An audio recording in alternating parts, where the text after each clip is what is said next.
Good evening. The Design Review Board 2 public meeting of January 17, 2008 is called to order.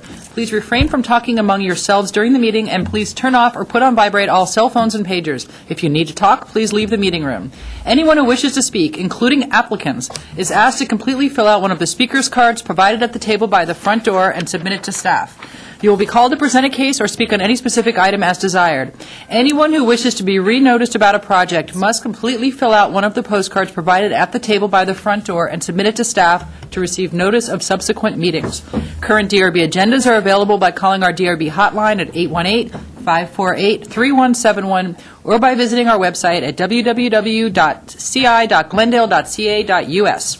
A handout describing the procedures of the meeting, possible board decisions, and DRB reconsideration and appeals is available at the table by the front door. Please note that appeals must be filed within 7 calendar days of the DRB decision date. The chairperson may reorder agenda items at her discretion and, in fact, will do so tonight. So, with that said, we are going to take our first case out of order. This is project 2-PDR-2007-139-A at 517 Caleb Street. We are not going to open this. Do we need to read anything else into the record? Okay. Do I have a motion? I'll make a motion to approve the project as presented. Do I have a second? Second. Okay, we have a motion and a second. Can we have roll call, please? Okay. Mr. Malakin? Yes. Mr. James is absent. Mr. Conhan? Yes. Mr. Sarithian? Yes. And Ms. Friedman? Yes? Motion passes to approve without any condition, or did you want to place those two conditions? The same two conditions. Okay, with yeah. the same two conditions. Thank you. Okay, thank you. Done. Our next case, we are also taking out of order. This will be 2-PDR-2007-150-A at 1715 Woodland Avenue. Madam Chair, members of the board, this next item before you, as indicated, is located at 1715 Woodland Avenue. This is just east of Kenyatta Boulevard, and the project applicant owner is the same, Ruben Abranian. This is a first-time submittal for final review, and basically it just consists of a facade change. As indicated in your staff report, you are proposing to remodel the exterior facade of the existing single-family house in the garage. The facade changes include the following. The plans are actually directly behind you on the panel. Replacing the existing wood windows with new vinyl windows. That would include only the sash. Replacing the exterior doors with white vinyl doors, and replacing the existing wood siding with stucco and new exterior colors. The roof material and existing brick along the bottom portion of the house will be maintained. No changes to the existing floor area is being proposed. The existing house will remain as 1,240 square feet, and the existing garage will remain at 380 square feet. The site is approximately 5,000 square feet total.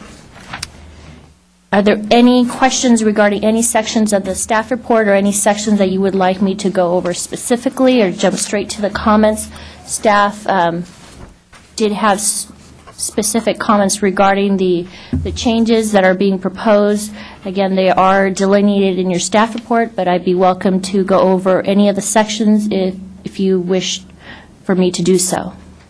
Is anyone on the board, would anybody like staff to go over the comments, or do you want to go right to the applicants? No, we can go. Okay.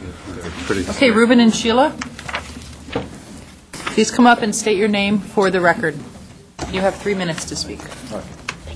I'm Ruben Abranian, residing in 1715 Woodland Avenue in Glendale. Sheila Abranian, living there also. There's one correction on the report that mentioned that changing the wood door to the vinyl. That's actually is my back of the building is my bedroom door. It's not the entry door. You know, and as I went to the counter and I submitted my application for doing all these changes, I was open to any kind of suggestion from the counter, but because of its 2 items involved, they sent me to the DRB. And the reason I'm doing this, as you see at the report, you know, this building is built in 1939. We purchased it in '89. There is no insulation on the walls, and the whole wood siding is some part is deteriorating, and we kept them as much as we could for last 12, 15 years. We painted 3 times, but now is behind the repair some of the areas. And also the windows are original windows and are leaking a lot of energy. And it's so we decided to change the windows and do the stucco and to insulate the whole house. That was the intent of all these changes. Now, we are open to the suggestion, whatever, like to do what we are planning to do, but although we are open to the suggestion as far as the material of the windows, you know, or it has to be wood window, although it's a burden financially, still with, you know, we are open to it. And that's the bottom line.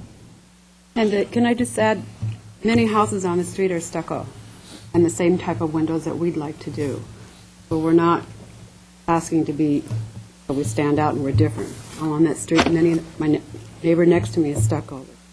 The vinyl type windows that he wants. And it's cold, we want to insulate it. There's 11 houses in that street, which is like 10 of them is a stucco. You know, with all due respect, I mean, I'm a contractor 30 years in Glendale. You know, I built so many buildings in Glendale. So we didn't want to just go and do it. We try to go the right way. And if you go in that neighborhood, you'll see there's other 11 houses in there. 6 of them has a vinyl window, and 10 of them has a stucco. And I don't think they did this back in 1939. You know, and I don't know. According to the staff, you know, the recommendation that, you know, the house is unique and this and that. I understand that. We paid for that house, and we live in that house. So we want to be comfortable in that house. So that's what we want to do, you know, all these changes in order to make ourselves comfortable. And if it in a purpose, if you don't allow me to do it because of Southern California Gas Company and a utility company is giving all these rebates to the homeowners to order to do this insulation and conserve energy and this and that, we are willing to spend the $30,000 our own money to do the same thing to ourselves. And so I don't understand, you know, that I can compensate why we can, you know, which we are spending our own money to do upgrade the property. We are not downgrading it. Okay, thank you very much. I have no other cards, so I'm going to close the public hearing. We do have one letter from Marcia Hanford, who's a neighbor, who is in opposition to the proposed changes. With that said, I will take comments from the board.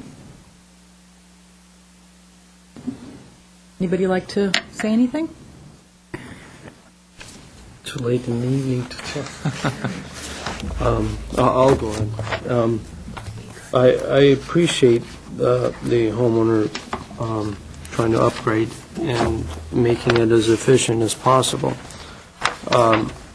There are 2 things that we're talking about: making it efficient versus renovating and changing the look of the house. So there's 2 things that we need to talk about and discuss.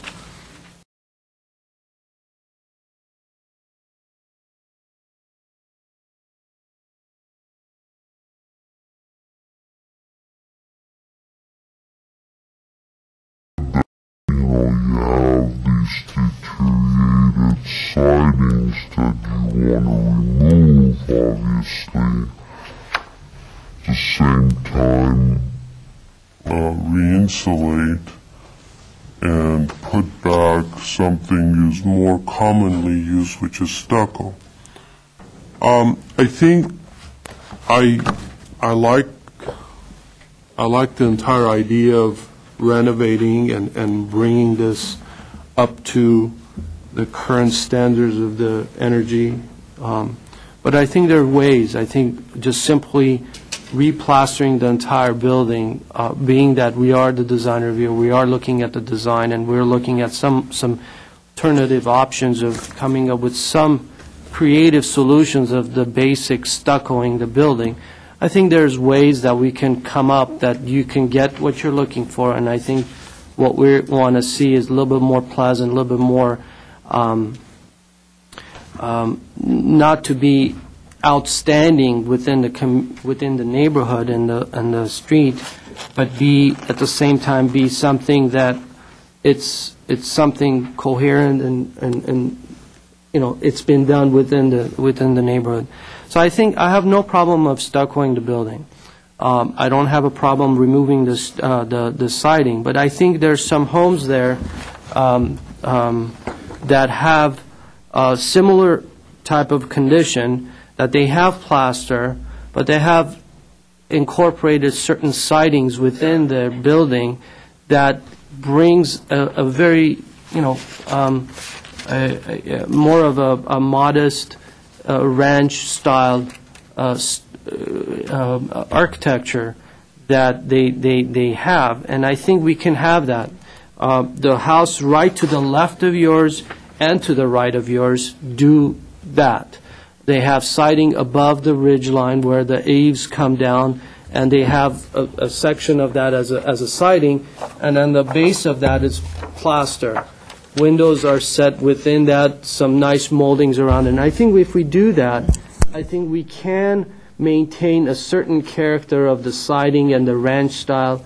At the same time, we bring the plaster, and you can go ahead and re-insulate the entire building and come up with something nice and unique that fits within the neighborhood, rather than being this the new plaster box that everybody hates to see and everybody's up against, and something that fits within the neighborhood. I'm just explaining to you. There's no discussion back and forth, so I'm just talking. So if you want, I can turn around and talk to them. So maybe I should do that. Sir, I'm sorry, but we can't. The windows, I think what we can do, I like the suggestion that the staff made, that either a wood or fiberglass rather than the vinyl. Well, you know a lot more about this than I do, because you guys do building and I don't. And I know that wood windows can be, it can be tricky, but I've been told, and tell me if I'm wrong, that a lot of these old wood windows are made out of really, really good wood, and that with the right repair will actually outlive vinyl, which has to be replaced every 10 years or something. And that is true. But the problem with that is that there's pretty much a handful of contractors that do that. So the cost of replacing or renovating the existing wood windows, what they have to do is they need to remove the glass from the frame, then go back and create a dual glaze, bring that back and reinsert it within the window system, because the new windows are dual glazed, they're more efficient, whereas the older wood windows are single pane, single glaze. So I think we don't know exactly what the situation is. I'm making a guess. You're right. The chances are that you cannot replace a single pane window system with a dual pane. That much. I'm pretty sure you cannot probably just change it because of the thickness that's involved in. Yeah, and I've seen it done, but again, the cost is so much that I think you need to have a huge budget for that. And also, I happen to have a house, previous house that we owned, had wood windows, and once the wood gives away, I mean, it has a lifetime. It's very hard to repair it to a point that you can hope that it will go for another 10 or 15 years. Well, I think what we can do is, rather than kind of push them to a corner of telling them to renovate and refurbish the existing windows, I think we can give them an option of either go with a fiberglass wood window, not a wood clad, but a wood window, or renovating and refurbishing the existing windows. So either three of them would be acceptable, depending on what they come up with. But I think the vinyl window, I agree that if you want to bring back the character of what we have there, I think the vinyl window is not really going to work well with this. Usually vinyl windows work better with the retrofitting of the existing frame. They go in and we don't punch any openings, or you don't tear the frame out and plaster it. So I think that, and then also if we can keep the upper portion of where the triangular piece is and leave that portion of that, either redo with the siding or replace, or keep the siding there and somehow make a transition point and having the plaster come down up to the brick, so you have like 3 different materials playing.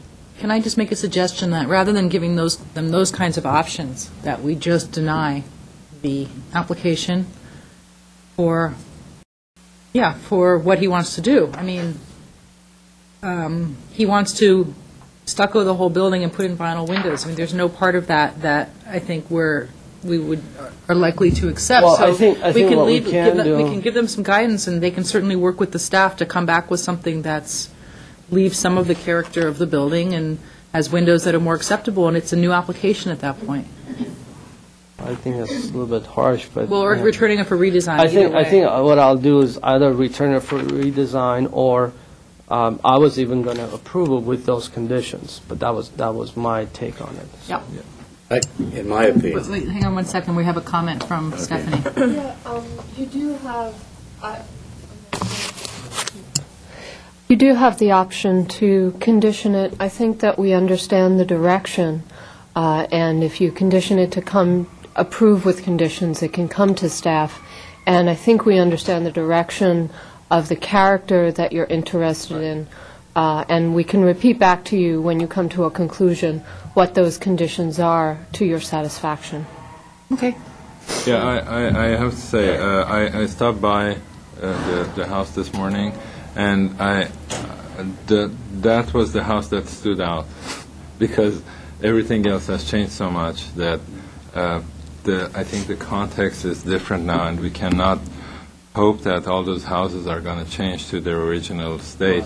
So I agree with you that some of the houses have taken a little bit of attempt to bring some of that character back by the virtue of what you just explained, as the siding being present up to a certain level, and looking at the houses on either side as they do that. So that will be a good way of unifying at least some of these houses that are very much the same scale and size and so on.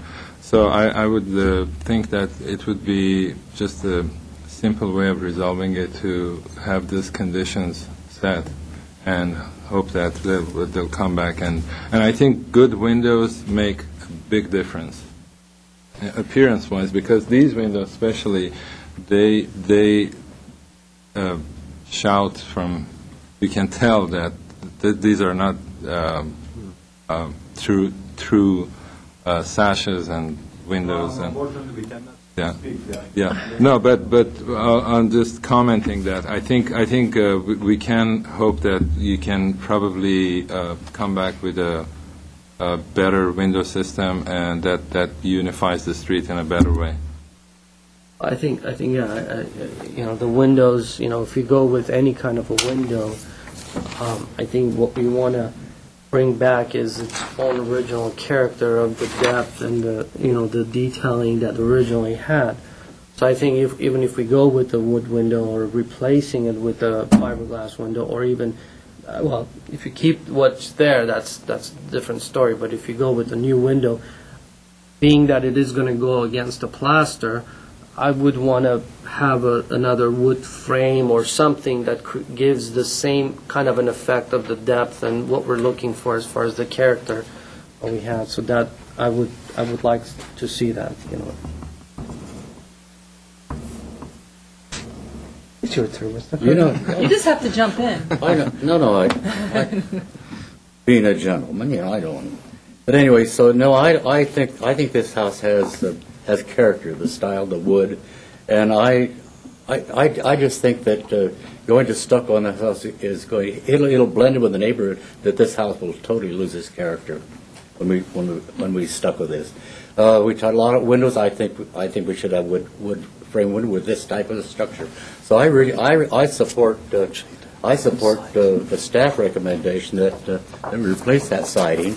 That then the house will maintain its character.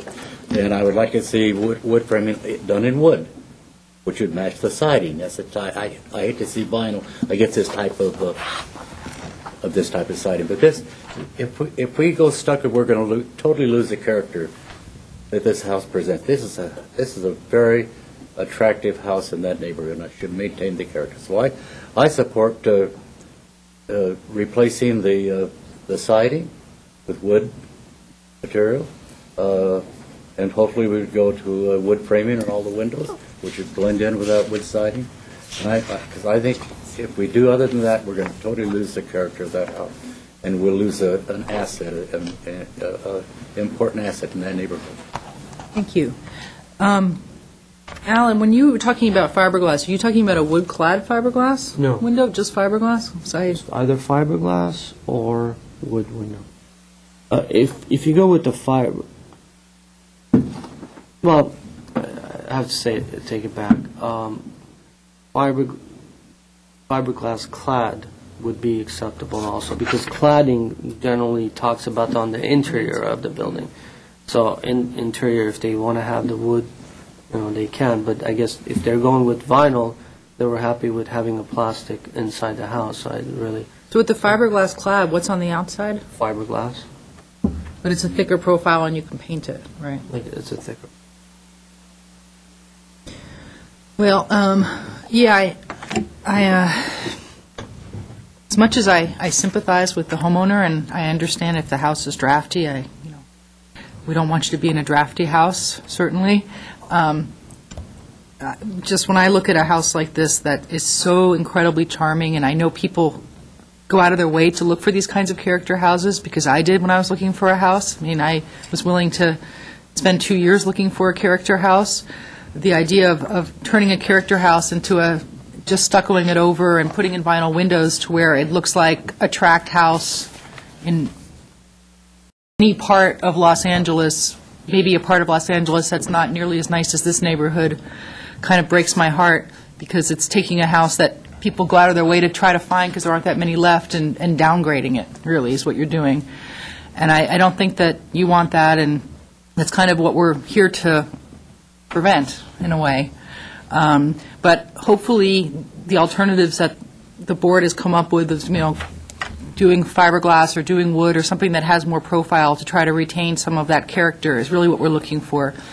And I think Mr. Malekian has a good suggestion of, working with the staff to find ways of incorporating maybe wood siding again, or something that retains the character and the charm of this house, because I think it'd be really sad to take a really charming house that's wood and brick and just stucco it all over to where it looks like a tract house that was built 3 years ago. So with that, I will entertain a motion. And just one quick two other items. This siding or the element there that I'm talking about doesn't necessarily have to be wood. Being in an R1 zone, seems like it's not going to be in a fire zone. So they have the choice of either wood or Hardy board? or hardy board, or any plank? kind of a composite material that can have the look of so they wouldn't have this maintenance issues. For clarification, initially you stated you were okay with the use of stucco. However, you wanted the I would assume is it the gable with siding? Yeah. Basically, if I'll give you two addresses, 1719 Woodland and 1717 Woodland. Those two houses, which are the either side of the house, actually, not either side, the two consecutive homes after, do have the look that I was talking about. But the rest of the house is okay with the stucco? Not with the brick, though. In their plans, they're showing to retain the brick, so just be sure that... So the brick is to be maintained? Brick remains. Yeah, I just want to be clear, because you just said to stucco the rest of the house. I want to be sure that it wouldn't be. Right. That's not what you're saying. No, I meant the actual remove of the actual siding. Should I mark it on the... No, I mean, unless you're specific gables, I just understood it's the front gable. If you want to just cloud it in, that would be fine. I'm talking about... Okay.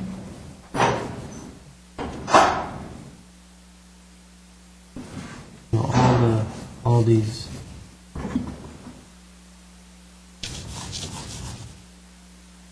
That pretty helps. much, similar to. And then we're trusting the staff to work with them on the windows so Yes. that, Stephanie and I will work together, and as soon as the applicant submits the plans for stamp approval, then I will meet with Stephanie and go over it with her before stamping. all right, so do we have a motion I'll make a motion to approve with comments or conditions? or conditions. Second.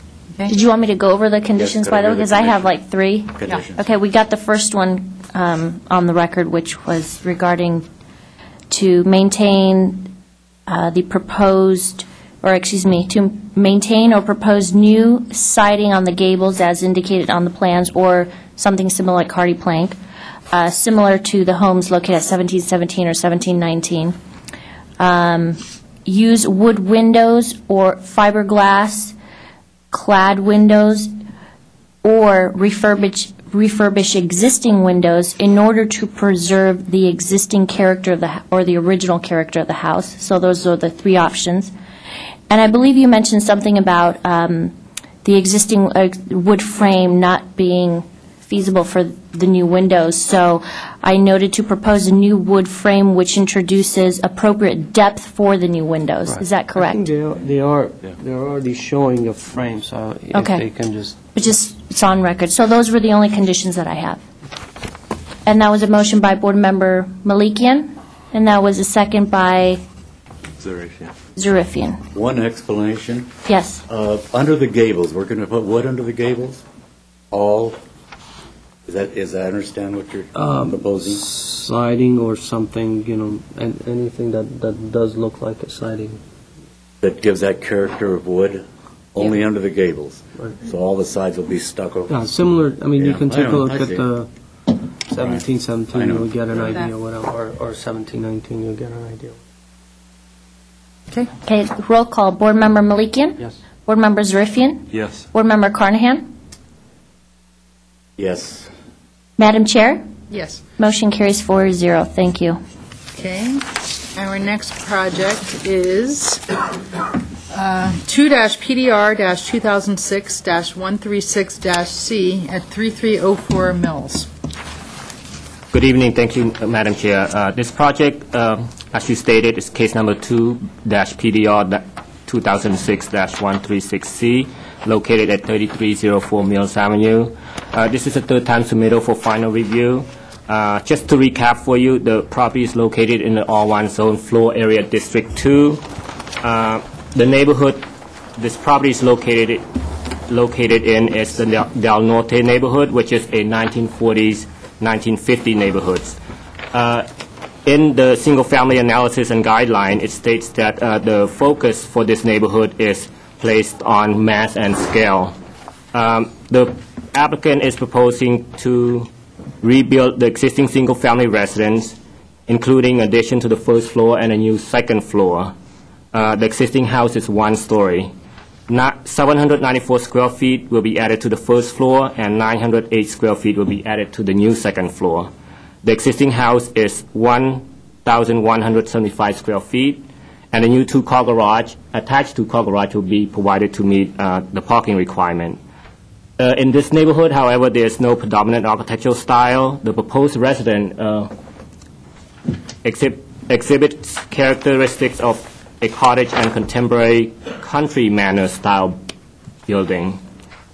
This case was reviewed on two previous occasions. The latest was on March 8, 2007, in which the board voted 4-0 to return the project for redesign. The board also made 7 comments pertaining to the mass and scale and other design issues based on those drawings. I pin up, if I may approach the drawings, two sets of drawings. On the left-hand side are the new plans, and right-hand side are the old plans. Let me just go over some of the changes. The applicant, as well as the applicant designer, are here to explain further in detail the changes they have made and to address the board's comment individually. As you can see, the front elevation, pretty much it remains the same. However, on the back, you see the old submittal showed gable roof, and here it's been changed to The other way. no, the other way, yeah. Hip roof to gable roof. And on the side elevation, the biggest change is on this side, which is the, I believe, the east elevation. You can tell the fenestration pattern has changed dramatically. Before, you have windows that pretty much align in, on both levels. Here, it's pretty much more random, and there's movement in terms of the patterning. And on the other side, it again pretty much remains similar. However, based on one of the board comment, which was to incorporate some of the basement area into livable area, which has been done and included in the overall total livable area for this project. In that case, however, it exposed some more windows on that side as opposed to that elevation here. You don't have that same exposure, so there's more walls being exposed. And also, if you look at... So they're going to excavate more? Is that what I'm seeing? Because I see the... Is that the slope there? How did they have a door up there, if that was the That's slope? the old one. Right, but... They were not filling with the Correct. retaining wall. The retaining wall. I So see. one of the comment also was to reduce the height or remove as much retaining wall as possible. I got it, okay. So, and also, on the last elevation, you notice that the roof over here has been lowered compared to the last drawing, which pretty much stayed the same height as the main primary roof. Those are... Please. So what happens to the neighbors or the property line? Is there a retaining wall there, or this is the natural terrain of the general? Well, based on this drawing, it shows that this is the existing grade. So they're maintaining the existing grade? correct.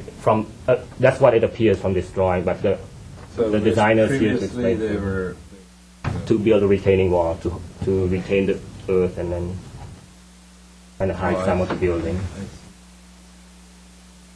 Correct. That concludes staff presentation. Again, the designers here to answer your question in details and also to touch base on all of those 7 comments that were placed on the project previously. Okay. Alicia Robbie, if you can come up and state your name for the record. Hello, my name is Alicia Hrabia, and I'm the designer architect on this project.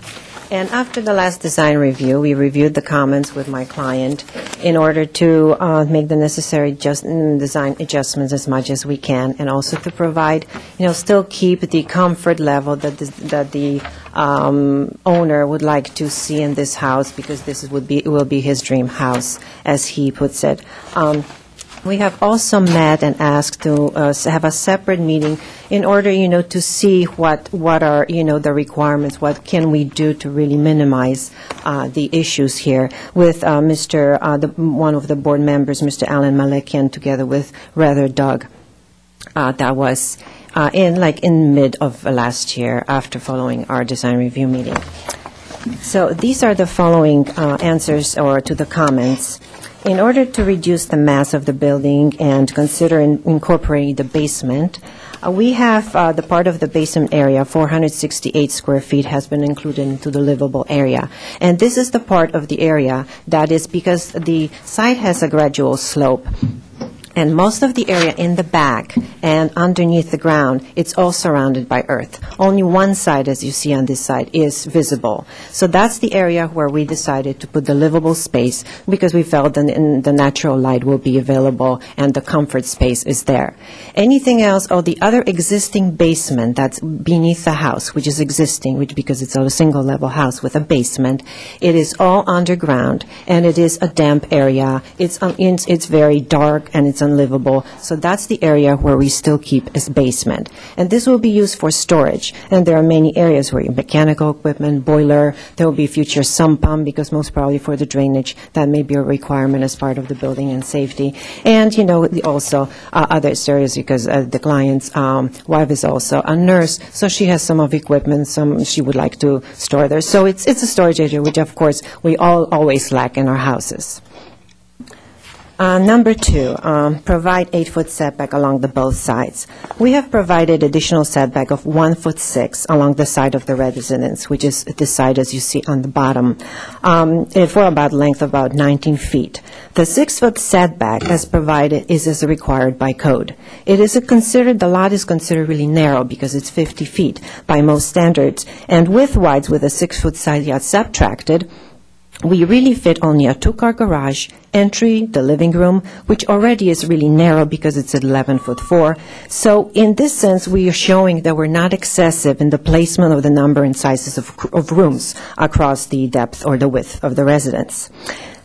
And also, just to explain that further, as I check the setback requirements in many other cities, because I work in many cities in Los Angeles, in Santa Monica, in Pacific Palisades, I really have not come across this 8-foot side yard setback requirement for such a lot width, height, and size of the building, which is really well below the 28 feet in the front of the property, because it is really 20'10" to about 22'9", because it slopes a little bit also in the front of the property. And furthermore, the immediate neighbors and others in the vicinity signed a petition letter stating that they do approve and have no objections to the residence, and that was presented to you at the last design review meeting, which sometimes some of the cities have that requirement if you would like to do that. Site elevations, number 3. Site elevations appear to look a little more massive. Side elevations have been revised to step back along part of the elevation, and roof has been lowered over the back part of the residence to reduce mass of the building. So first of all, we reduced the length of the building on one side from 63 to 59.9, which is about difference of 3'6", of which 12 foot by about 18 feet is open covered deck at 2 levels, so ground and upper level, which provides, for openness of the elevation and provides a step back. This elevation is covered by mature oak trees and vegetation. This is the one on the bottom. And secondly, we added an open covered balcony about 12 foot 4 inches by 6 feet at the back of the residence on the ground floor, which also adds to the openness and the elevation and provides a visual step back as well. We lowered the roof at the back of the residence, as you see on the lower upper elevation. And this elevation is more visible from the street, and we lowered the roof by about total of 6 feet, as it steps down from 3'6" from the higher to about 2'6" lower, even lower. So we lowered about 6 feet of the roof in the back, which is about half of the residence, for about half the residence in the rear. At the front, the residence has appearance of really a one level with a sloping roof, because it's a 45-degree slope roof with dormers, with a building height, from about 20 feet, 10 inches to about 22.9 or so. And because of the slope of the site, that's why it differs. Of which 8 feet of that is a sloping 45-degree roof, and about 12 foot 9 inches is the height of the vertical wall. So in front, you really see a single level house with a sloping roof. At the rear, the residence appears as a 2-level with a sloping roof at 45 degrees, because with a maximum height of 28 to the top of the roof, but of which really, about 8 feet is really the roof itself with dormers, and only about 16 feet to 20 feet is the height of the vertical wall in the back. And furthermore, we also have open covered areas on the bottom, which at the same time also provide for openness, for visual openness in the elevation. So the elevation doesn't have the solid look all the way through. Number 4. Details are important in this project size. Samples and brochures I have brought with me here. And the following are the design alternatives for windows. We originally thought that because of the project and the financial, that would be vinyl dual glaze low E with brick mold frame. So it has a nice brick mold look to it, with a grid at the upper portion of the window and with no grid at the bottom, by Geldwin or equal type of window. However, alternate B, following your last comment, we thought that another alternative would be, which I also brought a sample of, it's aluminum-clad exterior window with a wood interior.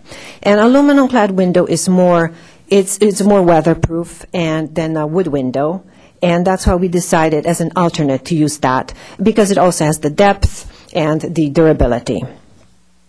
And The window colors most probably would be either white, or we could even add some color, which would be like a clay color, which adds, a nice, really color tone to the, warm gray look to the building. The doors, the French doors, again, the first choice was vinyl, dual glazed. The alternate, again, would be aluminum clad exterior with interior dual glaze, which will be similar to the windows by the similar manufacturer, whether either Seria Pacific, Colby & Colby, or Weather Shield. They all are good quality door manufacturers. Entry door would be either a decorative wood, masonite, or smooth fiberglass painted. With light at the upper portion, and the color would be reddish color, which would be like a burnished mahogany color, so it kind of stands out as a nice color accent to the house. Garage doors would be sectional doors with divided light glass at the upper portion, so it continues the look of the windows and the doors. And it would be the country house type or the carriage type or craftsman type house, which would fit with the style of the residence. The roof materials, asphalt shingles, but they would be the Grand Manor shingle style, which is built up, and I also brought a sample, which is built up, so from far away it has a nice shade to it, and you can see variation Sorry, in I'm going it. to interrupt you And I'm because your almost done. time is gone by Okay. for quite a while. Instead, I'm going to open it up for questions from the board. I have one question for you. One of the conditions was to provide a professionally prepared landscape Yes. plan, but that's not a landscape plan. I mean, that's not a professional. That is by a landscape. professional landscape designer. It's got the, it is rendered, and it's got the names of the bushes and vegetation, trees that's on there. We also provided perspectives. That is a professional, we have done that in many projects. We own a landscape design company, and I've never seen a professional landscape plan that looks like this. It doesn't have the trees listed on it and all of that, but that's okay. Well, it's also listed, and also listed in the Yeah. attachment. Okay. There's an attachment sheet to it with plan list for front garden, side gardens, rear garden. Any other questions? Can we see the material boards? Do you guys want to bring those up? There. I have a question in regards to this photo. Why is that photo, or did you Which one? Did you provide that photo? That's Yeah, sad. those are actually photos from the I can't see neighborhood from this far. that were provided at the last meeting. 3259. Just It so was we can- provided, right? Yeah, last meeting. I don't know where maybe we can just lean them up back here? And I've brought also colors and samples here if you'd like to see of the other. Just to answer There it your, is. to respond to your, the landscape, we're not used to seeing the render. We're used to seeing the actual landscape drawing plan with the gallons and the size and irrigation and all of that stuff. It's not a presentation, it's more of a landscape and having a stamp. by See, more of a landscape. grading plan, you're saying? No, just a landscape plan. That's what a landscape plan is. This is very nice. I mean, it's pretty, it's a nice garden, but it's just, all it is it's a rendering. It's a Well, sketch. It's that's, not we a thought that for plan. the design review, that's what you wanted to By knowing that the require. gallons, we'll know what size of planting you're placing, is it matured, is it not matured, and so on, so we can make those determinations. Well, most of the plants on the property in the back are going to be bushes, about 3 foot tall, How many and gallons? I mean, gallons are the size, so that's how we can determine if it's a 5-gallon, if it's a 24-inch box, if what is. I mean, a landscape with plan those- has dimensions. There's no dimensions on this plan. This is not something you would hand to a landscape contractor and say, go build this. There's no dimensions, there's no plant list, there's no on it, there's no irrigation plan. I'm just telling you, it's just, yes, I understand, but that will be part of the it's not further going to make or design. break this, but that's not a landscape plan. But I was thinking that it would be part of the building and safety issue when we do submit later on. I thought that for the design review, you would like to see, the renderings and the plant names, what would be, so it provides the general idea of what. And in many of the properties around the neighborhood, they have absolutely no landscape design, so this is, I think, a very nice solution to what It's very what this nice. has. I'm not arguing. I don't think it's going to make a huge difference, but I'm just trying to clarify that the board had asked for a professionally prepared landscape plan. This is not that. This is not a professional landscape plan. This is a nice rendering. It has no dimensions. It has no slants on it. I know you have an attachment that has that, but that's not what a landscape plan is. Just clarifying. Okay. Any other questions? Thank you. Okay, with that, I will close the public hearing.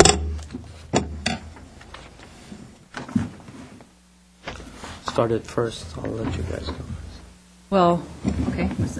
You haven't seen this before, so I don't know if you want to... Yeah, somehow the original house looks smaller because there's less exposure, I guess. But the site is so deep that beyond probably 1/3 of the house, you won't see anything from the street. I'm assuming because there's so. I was there this morning and I couldn't see beyond the first maybe 10 feet of the prop or the house itself. I think generally I like the appearance from the street side. But what worries me is this side that it's a little bit kind of becomes much different from the rest of the building. The front and back seem to be the more successful kind of parts that have been designed and rendered. But the side elevation, I think that was a comment that was made that looks more like an apartment building. I think they still have maintained somehow the mass that used to be there. I don't know if you guys have any. Do you see any difference in that sense? Well, the reason that I wanted to hear Alec first is to kind of see what we have achieved. This is probably I think it's the third variations of what we had. Is that right? Correct. And I met with them once with Rather, just to kind of go over some of my thoughts. And this has been coming in front of us for over 1.5 years now, or a little bit more. And some of the issues that I've had in the past was things that were not taken in consideration, such as the previous design that had the retaining wall placed. What it did was it reduced the actual overall mass of the building. Starting from ground up, it looked like a 2-story, which that was fairly successful. But it dropped down almost 8 feet. It didn't take in consideration, literally that hatch line that you see on the older, that's the adjacent grade. So what they did was, what I had the issue with was, first of all, I didn't have a section from that, and we still don't. So what I wanted to do is I wanted to make sure that the retaining wall that we were building along the prop line, which didn't even meet the code, it would be maintained to the minimum height that we can possibly have. But what the result has been is that, which is back to the 3-story, which what we had originally, that what we didn't like. So I'm not sure what the solution is. My previous problems has always been the massing. The massing has been always the problem. And it's not because of, and there was a comment in regards to the setback, and I think Mr. James, if I recall correctly, as the one came up with the additional setback.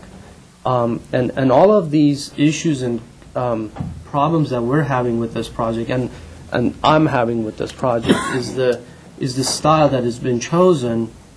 Obviously, as I said it before, and I'll say it again, it's a beautiful architecture. I think it's detailed very nicely. It's been carried throughout the entire project. All the conditions have been designed and detailed according to what the actual style governs. But to me, it's, to do this properly, she had to come up with such a a massive roofing and be able to create dormers within and be able to come up with these tall elements, large chimneys, and so on and so forth, to be able to get the architecture. And looking at that picture, pretty much the massing is going to be almost identical to that. And then the style obviously is different, but the setback is pretty much assuming that it is going to have a 25-foot setback, and that was recently built, and within the zone we required to have a 25-foot setback. The height, I kind of scaled it off from the garage door, assuming that it's a 7-foot door. You scale that up. It's about 21 feet. We have about 20-foot 8 or 10 feet. So it's pretty much the massing. What you're going to see built that's the massing you're going to be able to see. And some of my solutions to solve this problem was that the basement was left empty.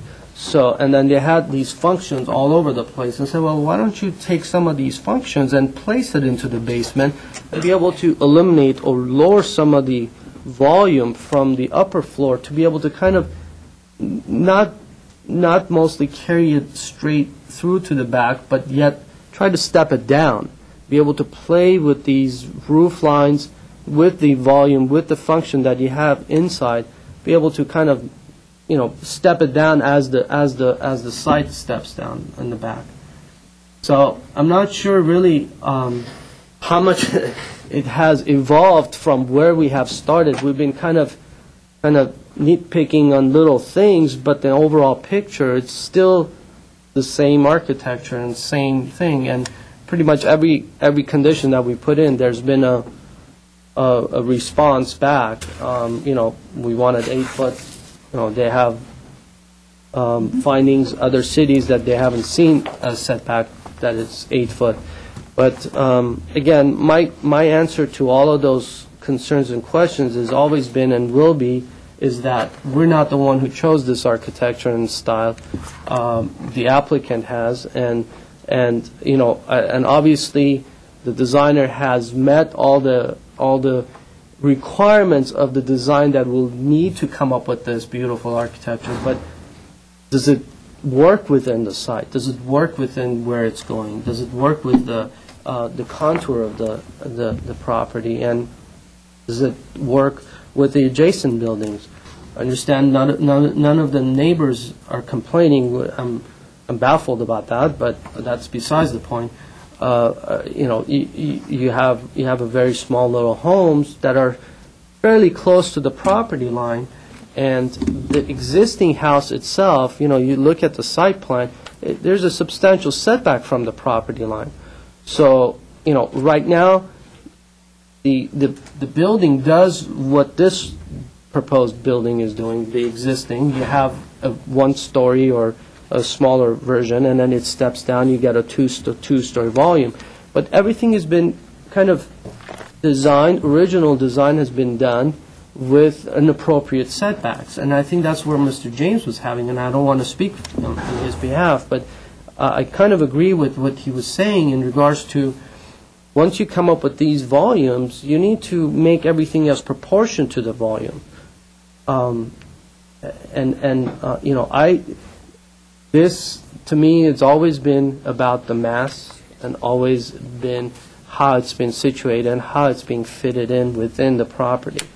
I would like to see this twice as big on a lot that is 5 acres lot. You drive a quarter of a mile to drive through these trees, and then you come to this circular driveway with a huge fountain in the middle, and that's what I imagine seeing this building as, not nestled in within a 50 or 60 foot wide lot, and it's being forced in there. Again, it's a question of are we giving the appropriate directions? And I think we have, and I think we've been addressing and we've been talking about the same issues and same things over and over again. I'm kind of lost with what I can tell them to make this project? I think actually the change for the elimination of the retaining walls is a good one, because I think all of a sudden coming up with retaining walls on the adjacent, right up to the adjacent property, not a good way of treating the land. Right. And it just it will never look right from any point of view. So I think that's a good thing. As you said, I'm kind of surprised that the neighbors haven't said anything, but I guess the only thing that I can say at this point, the landscaping is missing from this new set of drawings that probably should play a big role in terms of changing that first tier or the ground level of the building to be kind of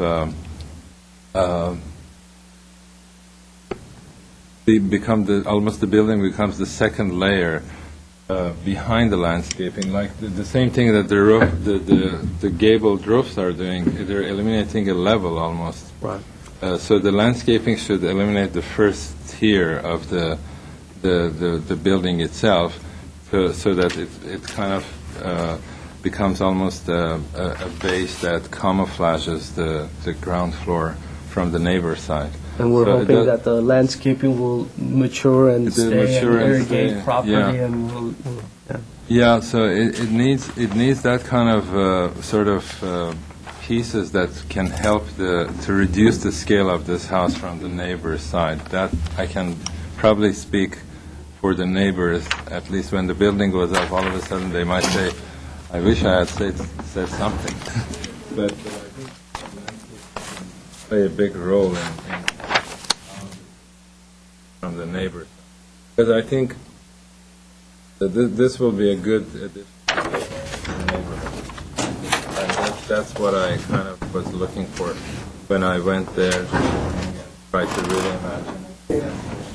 And it's a nice looking building, so I think over time, hopefully, when there are other buildings that can kind of rigor in creating homes that can improve the neighborhood, neighborhoods will improve.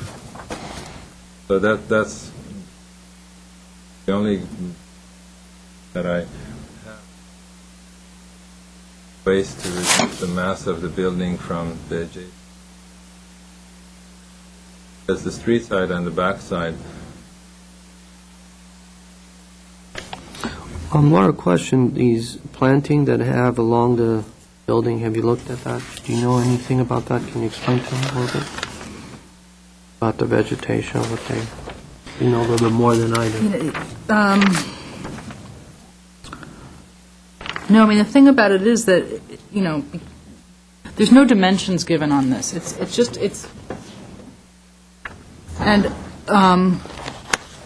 They only have 8 feet there, so I'm assuming they're going to have a walkway, and then they're going to fit this in somewhere Yeah, 6. on each side. What is 8? Sorry? You have 6, they didn't put 8. 6. And then, and then you have a fence on one side, you've got that on the other side, so it's really hard to tell, but I would just say that in general, expecting landscaping does a lot, but to count on it to hide the mass of a building, you can't do that because people cut things and things die, and so you can't just say, well, if we plant something there, then everyone will be happy, because you never know what's going to happen down the road. I mean, people move in and take everything out, and then what do you do? I will not argue with so, that. I've seen that happen. Yeah, and it happens. So, I don't know. I haven't looked at this that closely because it's not what we asked for. Yeah, you didn't take it as serious. Yeah, I didn't really take it very seriously. It's very pretty. I mean, conceptually, as a conceptual landscape plan, it looks great, but it's not really a landscape plan. The same way, I mean, if you guys were asking for an architectural plan and they brought that in, it's really kind of the same thing. Well, Mr. Carnahan, did you have anything to? Location, location, location. Here we have a house over twice the size of the average in the neighborhood. And we've been fighting this and fighting this and fighting this. We've discouraged it every time we can. And everything they've done in this house is adds mass. It's really a 3-story house. They call it a 2-story house. In fact, during our last discussion, we asked that more of the dwelling be moved to the lower levels. They have now with the grading, we have more room down there. We can move that and reduce that mass. And as they face on the sides of the building, they don't show much courtesy to their neighbors with their fenestration. It's really, I would hate to live next to a house like that with that type of fenestration. It's over. You can see at the dormers on the upper roof how that just overwhelms that design of that house. It's totally unbalanced then. So but the one issue is location, location, location. And I can't support this size house, any sense of it. It just totally overwhelms the neighborhood. It just does not, it would fit in some neighborhoods with 4,000 and 5,000 square foot homes. It would do very well. It's a beautiful design. It just doesn't fit in this neighborhood, in my opinion. And I can't support it. I could support if we get down to maybe 2,500 square feet, 2,500 square feet. I could go along with that. We could come up with a design. If we move that down lower, the profile lower, I could support that. But I can't support this. It just totally overruns the neighborhood. Architectural style is very nice. It is a little different than the neighborhood, but with the mass and the architectural style, it just doesn't fit in this neighborhood and I'm not going to support it. Okay, thank you. My thoughts are, first of all, just in terms of the landscape plan issue, like I said, it's a beautiful conceptual landscape plan. I'm sure it's more than adequate. But just, as we move forward, when the board asks for a professionally prepared landscape plan, I hope that staff can work with the applicants, because that's not, what that is not open to debate. I mean, there's sort of an industry standard of what that means. So that's something that we need to see with dimensions and the size of the specimens and the plants, written on it and everything. Okay, so, I think there was maybe just some misunderstanding with that. You were kind of shaking your head about where the neighborhood average comes in. And just to read this, and this I think kind of gets to the meat of the whole thing, is I'm looking at the way that they do the comparison of the neighborhoods is they have the average of the properties within 300 linear feet, where they actually look at all of the houses and then they do an average, and then for the subject proposal. So that's where that number was coming from. They're showing the house size for the average of properties within the 300 linear feet as being 1,452 square feet. This proposal is 2,940, and that's not including a portion of the basement. The floor area ratio, the average is 0.20, and this is 0.40, which is right at what is allowable by code. So the question is, does that fit in? And the other question I have was something that you brought up, which was it's sort of an improvement to the neighborhood, and I wonder what this neighborhood would look like if all of a sudden the entire block went to 0.40. What it would really look like. And it would be a very different neighborhood. And what we have now is a neighborhood that's, kind of got, looking at the wrong photos, but has, kind of it's a very eclectic style, stylistically. So the style of this house is not a problem. But it's a neighborhood that's pretty rustic. It's a lot of foliage, there's a lot of trees. But if everybody went to a 0.40 average, FAR, it would be a really different neighborhood. It would be a neighborhood of house next to house next to house, where it's built out to the property line. I was referring to that from its appearance point of view, from the street and the back elevation. But I agree. I initially said that I'm worried about the size being so big. Yeah, I mean, by today's standards, 2,900, it's basically with the basement, it'll be about 3,000 square feet, is not a huge house. Nobody's saying that this, that you're trying to build something huge. The problem is, and you are, I know you are making an effort to have it to do something so that by having the second floor be within the roof structure and all of that to try to reduce that. I understand that, and I think that, to some extent it's successful. What concerns me are the side elevations and the effect it's going to have on the single-story houses that are around it. I know the house on the left is a larger house.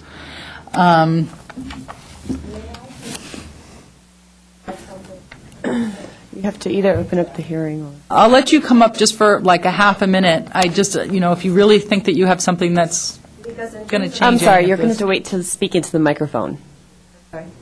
I'm sorry, you're going to have to wait and speak into the microphone because the audio-visual individuals I can't understand. Okay. In terms of the sizes, as my answer to the size of the houses, I've done a study of the neighboring properties as well that shows that many of the properties, and I do have pointed them out with the location, with arrows, many houses like 3236, 2433 square feet, 3232, 2569 square feet, 33324, 2520, and many of them are two stories, if I may give it. Okay. Thanks. But I have a question. This neighborhood the staff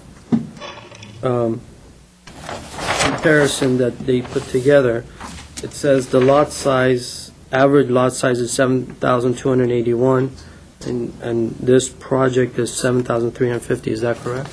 I'm sorry. The average is 7,281 versus 7,350, is that correct? About what, 7,000? This lot. I mean, I'm just trying to check to see what they have is correct, because based on what we're looking at, I mean, I know what you came up with, but there is an average. I mean, these numbers may be... Yes, I have done calculations on the front cover. One or two of them that are small, that we look at the average. We don't look at each individual. But there is a site plan and a roof plan that shows you can see which properties, you can see the size of the properties. And in this comparison that we're looking at and trying to make a decision is that it says floor area ratio average is 20%, and this proposed project is 40%. But then how come all those other buildings are also that square footage? Sure So maybe some of that is, some of these houses were not included in numbers this. have come up within the 300-foot linear. In the past, the staff has given us a list that shows all of the houses nearby with the floor area. Do we have that? They should have that. Usually it's in our packet. Well, this is what we have, but they should have submitted one. That was in the very original submittal, Yes, very first submittal. Okay, I'm going to ask you to sit down now that we have this, and we can take a look at it. I mean, to answer Mr. Malakin's question, your staff did verify the numbers. They are correct? Correct. Okay.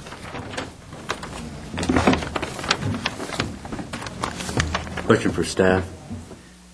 We talk about the neighborhood houses, the size. As I saw that, practically all those two-story houses are on the upstream side against the hill. There was on the downstream side where this house is located, they were all single-story, small houses. I don't think there was a single two-story in this area on the left-hand side. Yeah, she's got that on the map there. I would agree with you as well, Mr. Conahan. That was my assessment of the neighborhood when I was there as well. Right. Most of the improvements have been made to property across the street from the subject property, where there are two stories and newer homes. And just from my understanding, staff looks at this project as a three-story or a two-story? It's a two-story because we based it off the grade at the street and whether the first floor is projecting more than 3 feet or not. Then in the rear, it becomes a three-story. Correct, but technically per definition of the code, it's So two-story. in the back, in downhill homes, just from my understanding, when we have a hillside house that has on a downslope, if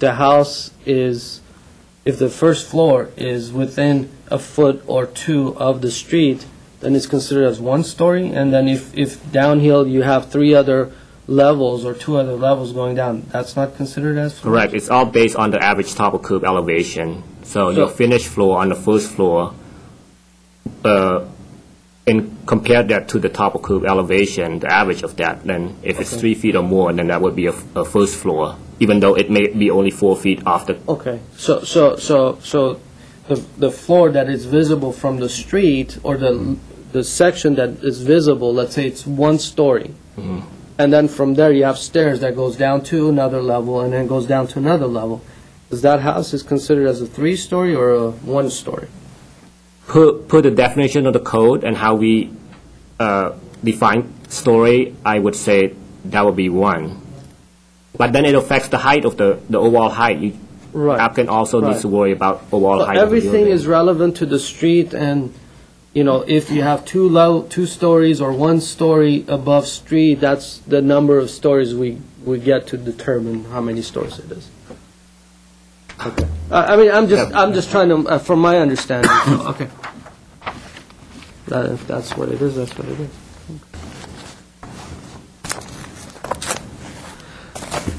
Are we waiting for it? Waiting for more comments. Okay, just couple of more comments. In the past, what we did was and I'm trying to find ways to push this project along and find ways to, and I'm just, in a way that I want to help them to finish this and get this thing approved, but there are 7 conditions that we actually placed. And out of the 7, I definitely agree that number 5 has been addressed, which is the retaining walls, reduce the height of the retaining walls by eliminating that filling on the right side. So that's definitely, I completely agree with them. That is done. Details, the quality and materials, obviously, they have brought the materials, and I understand that. But as far as the house is massive, and that may have come from me, the comment, and one of the solutions that I had was to move certain rooms to the basement. But the point that I was trying to make was somehow find a way or a solution for them to be able to reduce some of the overall exterior mass, not reshuffling around the functions on the interior, and still maintain the mass on the upper floor. There is a little bit of a modification, but if you look at overall, It's not a big change. we're not changing windows 1 inch here or there, or we don't want to. I want to see that entire section in the back completely eliminate. That was my intention. That was the point that I was trying to make, and that's questionable for me. As far as the 8-foot setback, I can't speak for Mr. Carnahan, but I do understand what he's saying, and obviously we had an explanation why, and the explanation was that it's not really common, and they brought examples of other cities, and they haven't seen that. We're not other cities. We're here, and we're talking about this particular site, talking about this particular design. So to me, it hasn't been answered. Side elevations appear to look like an apartment building. Unfortunately, to me, it still does look like an apartment building. So that hasn't been resolved. As far as professional landscape plan, I'm sorry that, if it wasn't clear to the applicant, but a rendered landscape plan is not a professional landscape plan. So to me, that's not there. And also the trash area, which in a basement, I'm not sure how they're going to carry those trashes up through the steps every week. You pull these, I'm afraid that trash is going to be placed on the street. Well, that's not what the landscape plan is showing, and that's not what your side elevation is showing. And you have gravel. How can you roll a 30, 40 pound of trash in a gravel? I'm just saying, it's not but that's their call. That's what they decided. So I say, okay, fine. If they're willing to carry that trash up, then 7 out of, we'll say the trash has been somewhat resolved. So other than that, I think we're still, I'm not really convinced with these conditions, and I'm still, to me, the only thing that they've resolved is the retaining wall.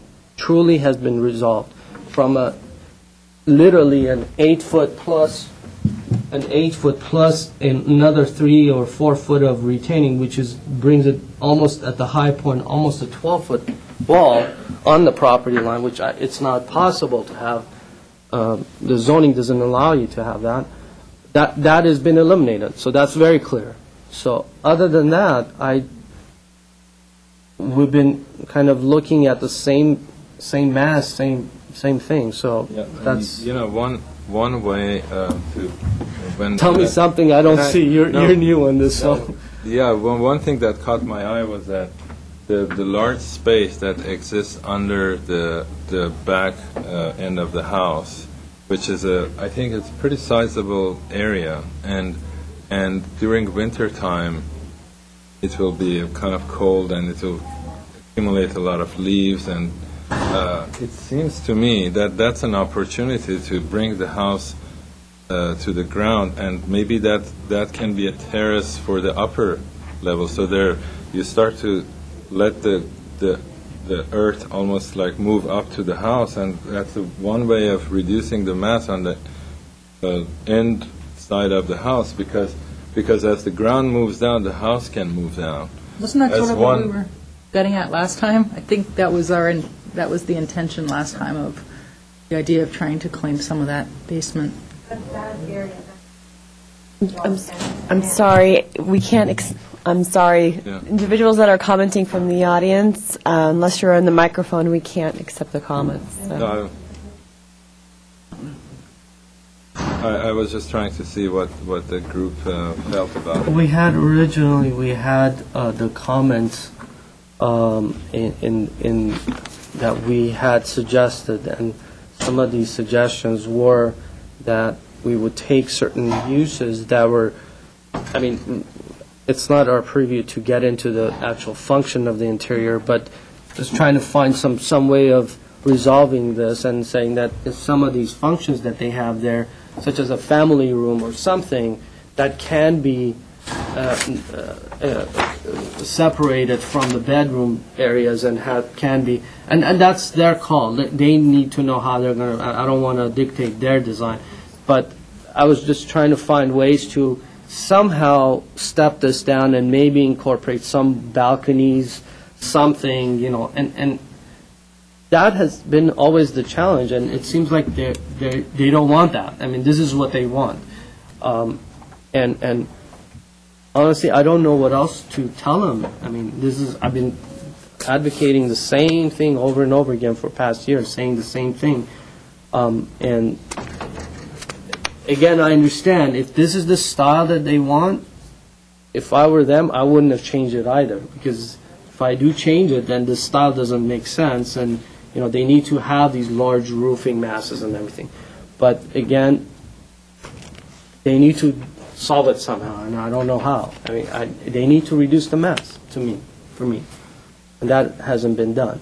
And there's 5 other comments there that an argument and giving me verbiage of other, explaining it to me that other cities doesn't require this, or Look, they're the ones who are proposing this, and they need to convince us. The bottom line is that they've come in with a project that's twice the neighborhood average in size, over twice the neighborhood average. Even the largest houses that they've shown on the block are still smaller than this. They have opportunities to reduce the mass, but they've chosen not to because they feel it would be too cold. They were quite happy to put an 8-foot retaining wall next to the neighbor on the downslope. To me, that's not being a good neighbor. I just think that something has to give. You can't buy a 7,000 square foot lot and expect to put 3,000 square foot of house on it when nobody else in the area has that. That's just it. They have to make it smaller. I think the style is fine, the building materials, it's nicely designed, but it's just, honestly, for where it is, I think is a problem. I agree and I disagree. I think, to me, they can put a 3,000 square foot house. Mm-hmm. I have no problem 3,000, but this building doesn't look like a 3,000 square foot. This building looks like a 6,000 square foot house with the architecture, with the mass that it has. if you go with a one-story and then level, horizontal, very simple, narrow lot, shallow pitch, you get you can get the square footage. I mean, the style, you have almost as large of the, you have pretty much the garage, the kitchen, the entry, part of the entry and part of the living room size underneath the building, doing nothing. It's just a storage. And that is pushing the entire volume up. And being that it is there, that's just one of the excuses that we have. But being that it is there, it's pushing this volume above ground and creating this large mass there. At the same time, they have other spaces there that we're trying to utilize that by trying to move some of these volumes in there that it's going to be in the ground. But again, the mass is still up there. So I somewhat disagree as far as the size of it, but I think the style is what I'm questioning. Because of the style, it's massive, and the 3,000 looks way over. Well, look, we've said it before that when you come in with a project that's much higher than the neighborhood average, you have to work that much harder to make it work.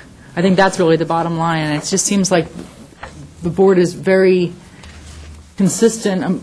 We're all in agreement that it just has not worked in terms of making that mass work on this lot, this design. So I don't know what kind of motion you guys want to make. If you want to return it for redesign, they're certainly able to appeal it at this point, if it's returned for redesign.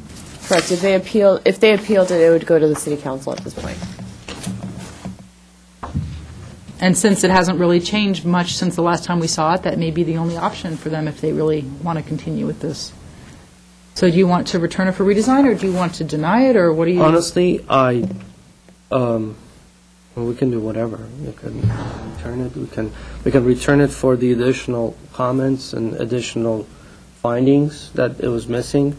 We can return it for the landscape that it's, the actual landscape drawing. We can return it for the apartment look that we still have that we try to eliminate. We can return it for the setback that Mr. James requested. And all of those were conditions that it's been carried over. And if I return it for redesign, I would probably put a condition of carrying those over again, which to me hasn't been addressed. So it really doesn't matter to me. I mean, I've said all I have to say about the project. I've said it for over a year. Every time we've seen the same project, we're looking at the same thing by a little bit of a tweaking here and there. We managed to resolve some of the issues that we originally had seen, but the same project has been coming over to us, and if I return this to for redesign, then I would want the staff, the urban designer, to look at this. Stephanie, I'm sure you've seen it, and see if she can help them. I mean, that would be if it gets returned for redesign. If we deny it, where does it go? Then it'll go to the council. Then it goes to the council. Correct. If you deny it and they appealed it, it would go to the city council. Well, no. And you can return for redesign, correct. Oh, right. So what is the staff recommendation in this case, as you've listened to this discussion? What do you think would be the appropriate motion to make? If I may, I also am new to the process, but my feeling is that if you say return for redesign, the applicant has an option. If they choose to pursue a similar mass and scale, they can appeal to council. Then they will have a choice. They can think it over and they can sleep on it, and then they can come back. And we will be very happy to work with them to see, because we're very clear on the comments that you've made. You've been very clear. I don't have to repeat the comments. Thank you. Okay. Do you want to make that motion? Then I'll make it for return for redesign. With all the same comments except for number 5. Except for number 5.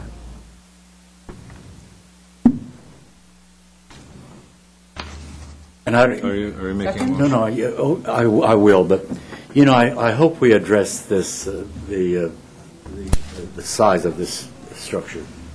time and time again, we're just not getting into first base with reducing the mass of this structure.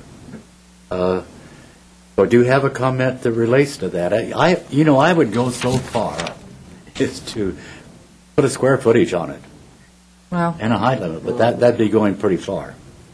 But I hope that they we still have the first comment is still going to stand, so the very first comment but it talks doesn't about have the mass. numbers in it. It just, but that's No, okay. but I think Mr. Malekian makes a good point that it's Okay. possible, because they have some opportunities. I hope the architect understands. It may be only my concern that this is entirely too massive for this location, this side of the street. You have to reduce the mass. We've been saying it for past year. I know, Same and thing. it's I don't know what else we it's can just tell them. not getting through Right. to the designer, what we've been after I all don't know this if time. it's the designer, But maybe it's the I owner. second the motion. Okay? Okay, so we have a first and a second for the project to return for redesign with the same comments except number 5. So this is roll call. Mr. Malekian? Yes. Mr. Conahan? Yes. Mr. Sarafian? Yes. Chairwoman Friedman? Yes. Motion passes. Thank you. Okay. We're going to take a 5-minute recess. I just want to reiterate for everybody who's here that if you're planning on speaking, you need to give us one of these cards. And you have to give it to us, you should give it to us before we start talking, not decide at the end you've decided to speak. So it's easier always to get them ahead of time. Who made the motion?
Okay,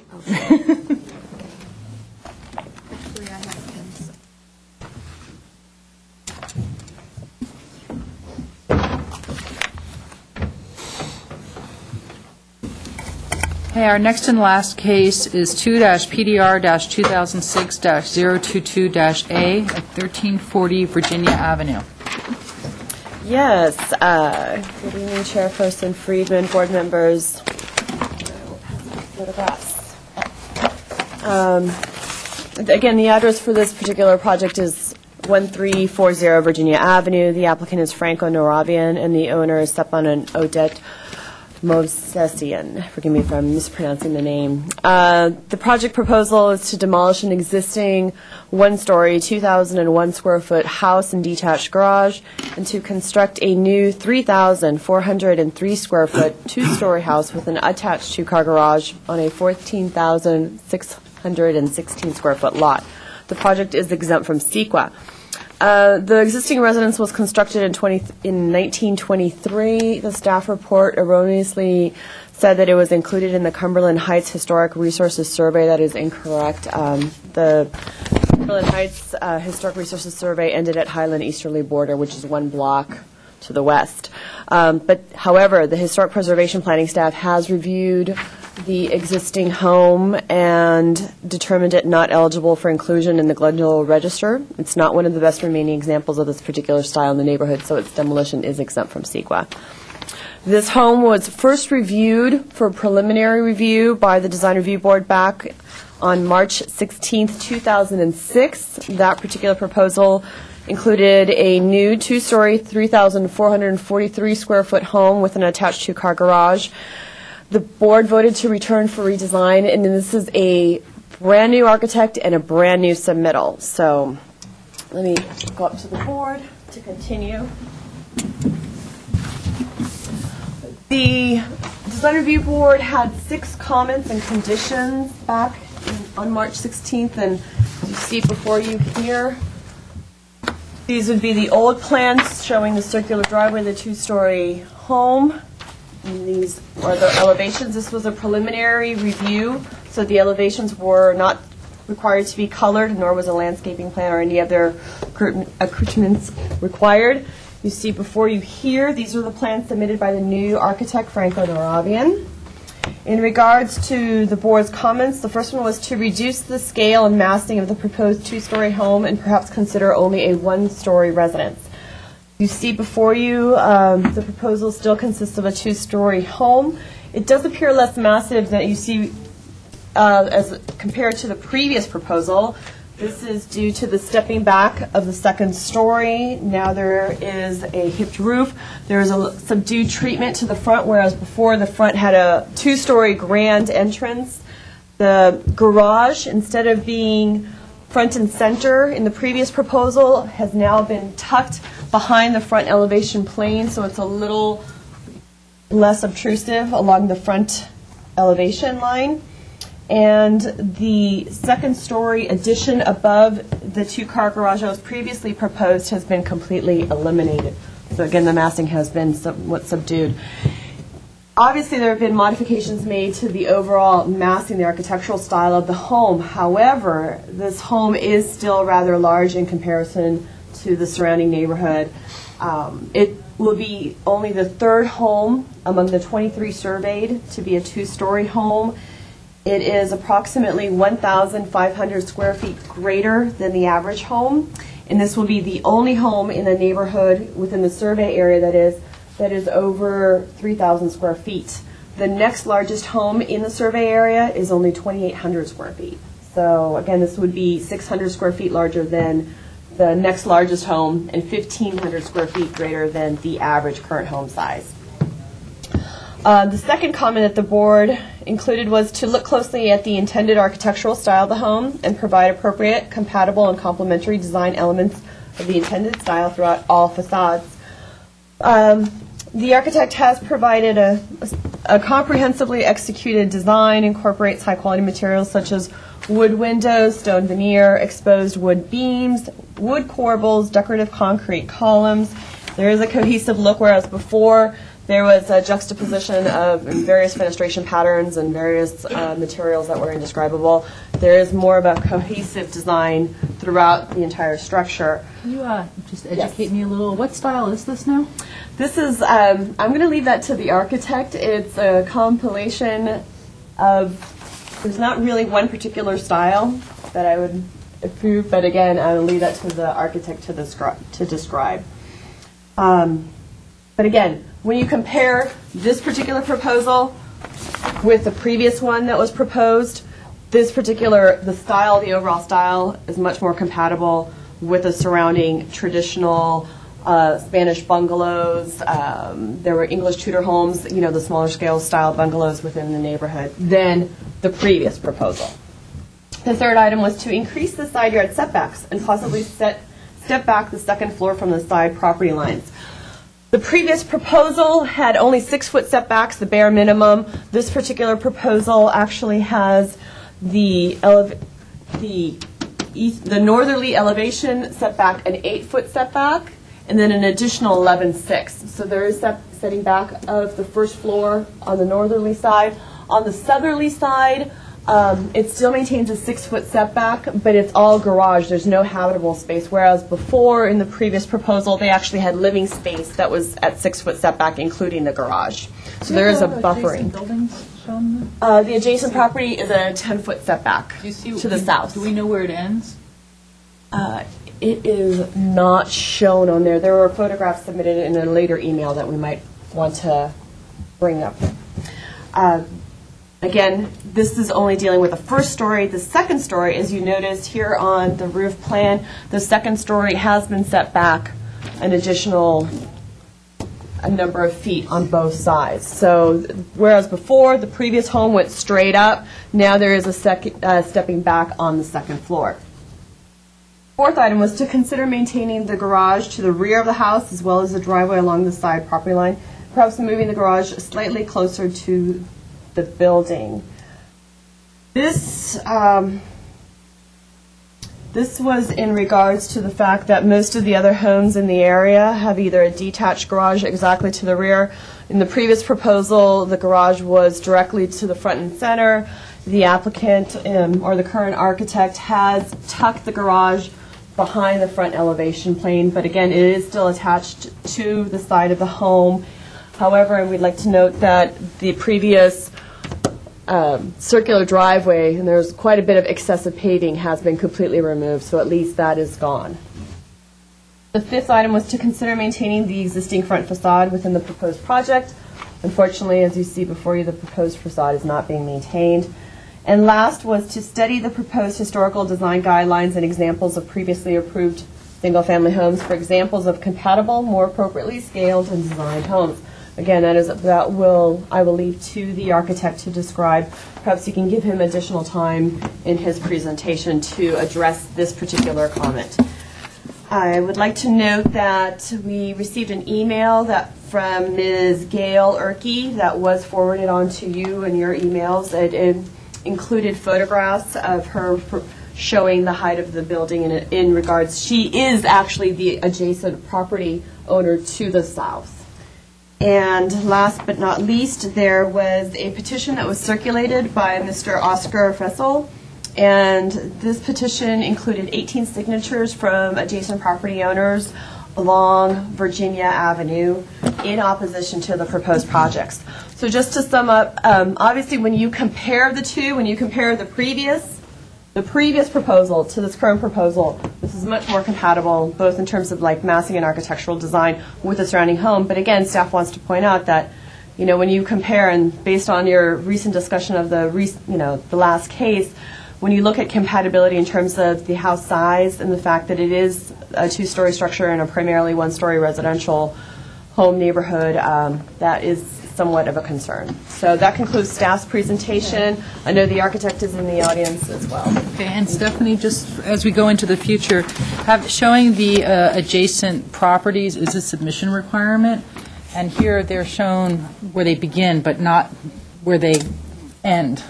So as we move forward, it'd be great to start being sure that we get those when we get these kinds of submissions. Thank you for clarifying that. We will be absolutely working on the quality of the submissions that come to us. Okay, thank you. Franco Naravian.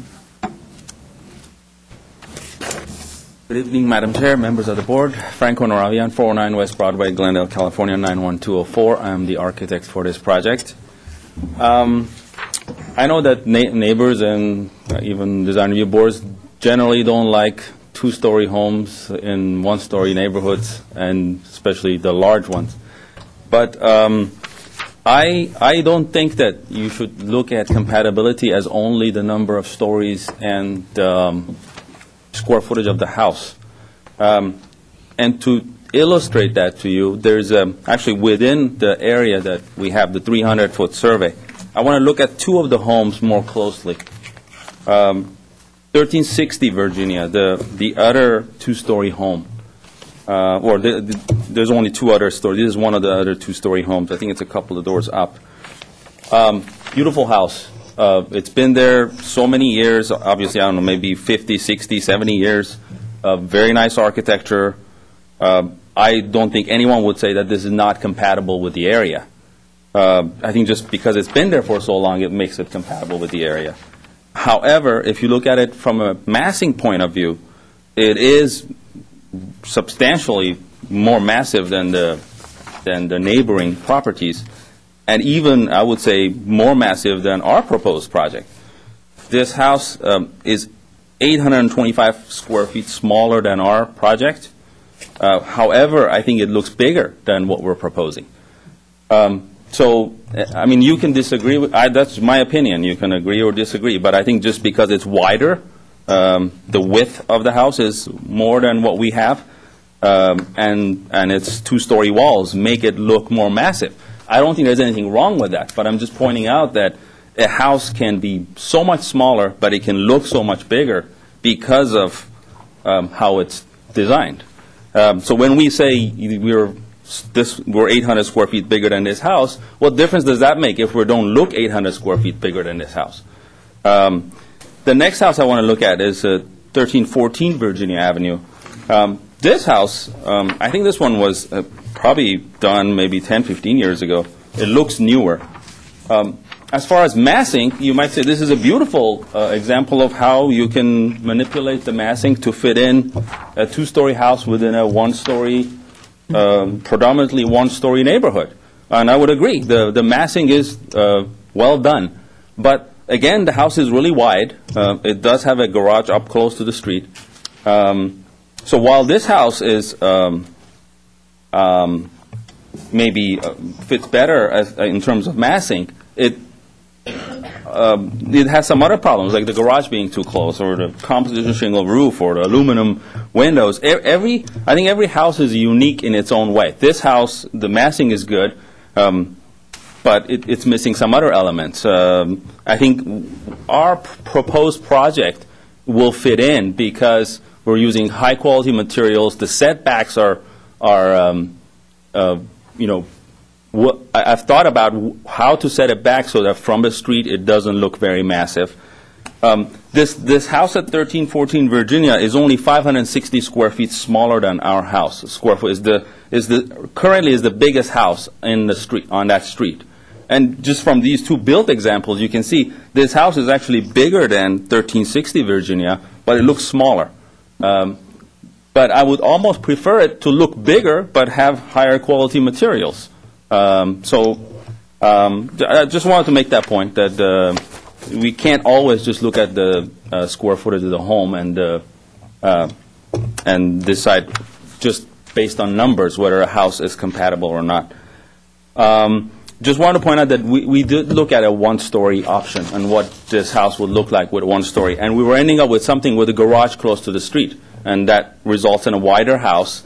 And I didn't like that. The house, as we are currently proposing, is only 46.5 feet wide in the front. The garage is, I think, about 30 or so feet back. So really, the visible portion of it is only 46.5 feet on a 72-foot lot. So it doesn't appear very massive.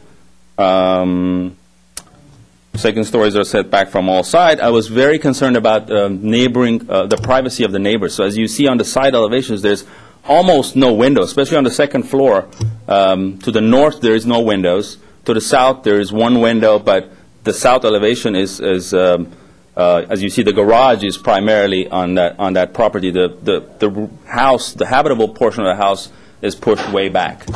And additionally, with landscaping, we've done I think, a pretty good job of trying to screen the property from the front with the trees, and even the walkway is designed to be a meandering walkway so that it makes the house look less massive than if you had just a straight-on walkway.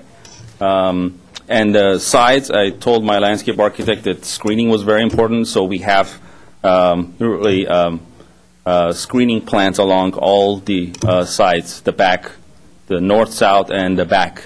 And by the way, in the back right now, currently, if this house stays as a one-story house, you see that school structure. And by building this as a two-story house and doing the landscaping, it's kind of helping to screen that structure, which is just a big brick wall.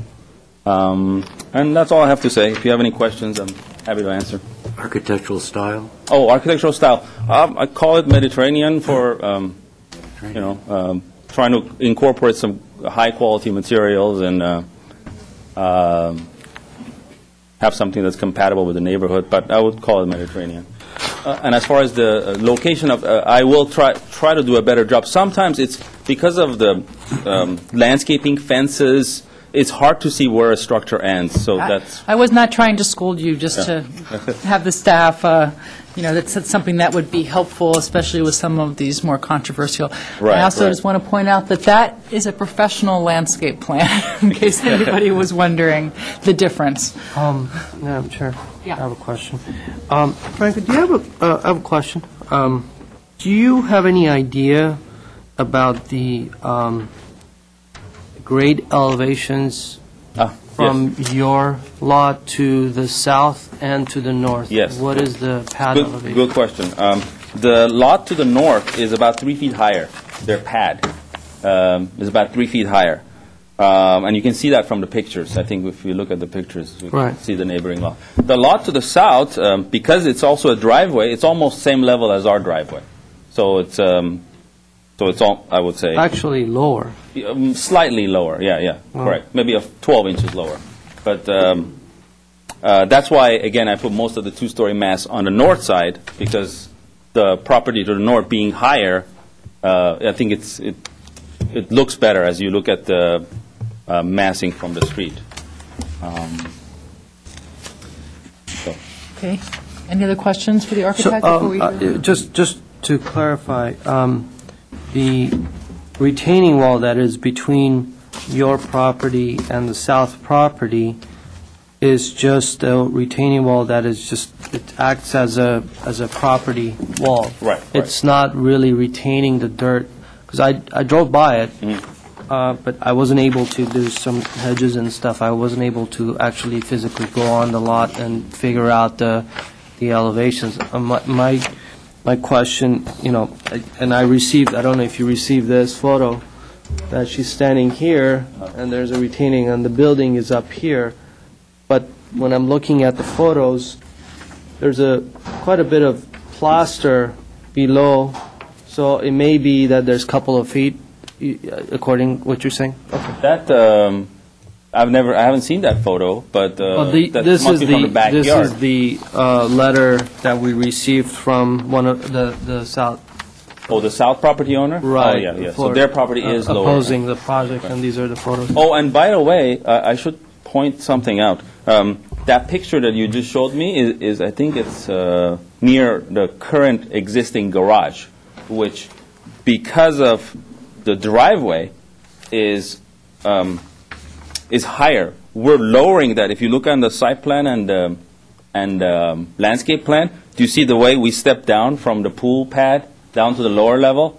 So we'll be lowering that elevation. So we won't be that much, even the yard won't be that much higher than the neighbors. Can you maybe take those and show us, if that's not accurate, what would be accurate? Because one thing we don't have, I just looked, and maybe I missed it, is some kind of section that shows these changes in elevation and changes in grade, something else that in the future with things that are on a slope. There's some questions also on these photos. I don't know if you want to. You want to come up or take a minute? I've never seen them before. Actually, you know what we should do? Why don't you take those back and see if you think that they're incorrect for some reason, and I'll have the neighbors start coming up and talking, and that will give you a few minutes to look at them and review them, and whether they're correct or not correct, maybe you can suss it out a little. Okay. Gerald Abramson, can you come up and state your name for the record? My name is Gerald Abrahamson. I live at 1357 Virginia, which is across the street from this proposed house and up about 3 houses. The houses in this neighborhood, style you'd call eclectic, all kinds represented. But the one thing that's common is they're very modest in size. We have quite large lots. The houses, on average, are probably 2,000 square foot or less. And the spacing between the houses is quite large. Between my house and the next house, 30 foot in one direction, 15 in another. And that's common. As you walk down the street, it gives you a tremendously open feeling. And my wife and I walk our dog at night through many of the streets going west from this block, going towards Grandview. And we've seen two-story houses go in on a number of these blocks. And some are designed better than others, but in general, they really don't fit. It distorts the neighborhood, basically. And I think in the previous design review, you talked about the mass being inappropriate. Even with a lot as large as ours, with a 72-foot width, this two-story that you can look at, this is a much better design than the previous design they had there. And it won't be as obtrusive, but it's still obtrusive. I mean, compared to the rest of the houses, it'll be significantly different. And it sort of changes the way those of us on the street sort of view the street, I think. In a very simplistic way, if you visualize a very large tank of dolphins, then you put a whale in the midst of them. It doesn't make any difference if it's the best-looking whale that ever lived or the smartest. It'll always be very, very conspicuous, and it won't exactly fit in. So I just think that's where we are. I think the size itself, the height, there's room on the property to go backwards to achieve the extra square feet without going two-story. And I really feel it just changes the feel of the neighborhood, and I'd rather see a one-story house there. Thank you very much. Thank you. Oscar Fessel? Come slow. That's fine. Take your time.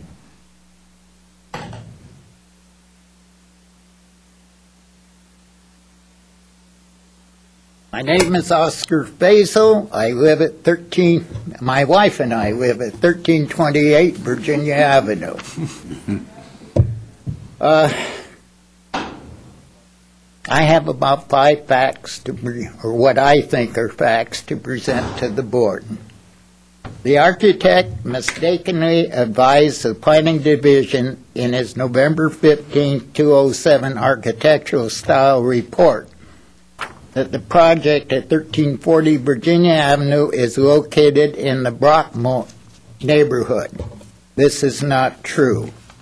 The architect states that the Mediterranean design fits in with the affluent Brockmont neighborhood and therefore is compatible to the 1340 Virginia Avenue and its modest neighboring one-story homes. This is not true.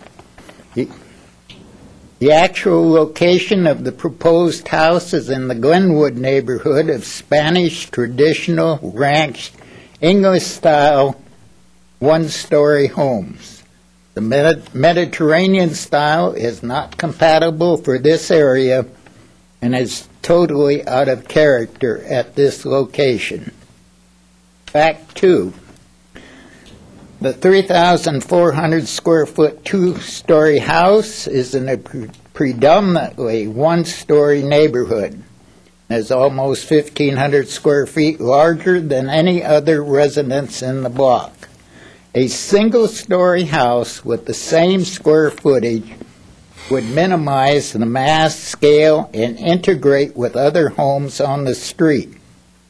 The prevailing style of driveway patterns and garage location has not been adequately addressed. Fact 3, the proposed two-story house is at 28 feet in height and will not only restrict airflow to adjacent homes also, but will affect the mountain views and privacy currently enjoyed by neighbors. The size of this city lot is huge, 72 by 203 feet, or 14,616 square feet. This is more than 1/3 of an acre and provides ample space for a single-story, 3,400 square foot, four-bedroom house with driveway, two-car garage, swimming pool, cabana, and gardens at the rear of the residence. Fact 5. This is the second time in less than 2 years the Design Review Board has received a signed petition from the majority of the 1,300 block Virginia Avenue residents, citing opposition to a two-story house and requesting that the applicant submit plans for a single-story home that would be compatible with the scale and design of the existing homes and garages for uniformity of seascape. The conclusion. The above facts reiterate that the applicant has failed to address the design guidelines of the planning department for the Glenwood neighborhood, as well as the residents' request for a cohesive single-story house with appropriate driveways, parking, and garage plans. Okay. Thank you very much. All right. Thank you. Sylvia Weinert.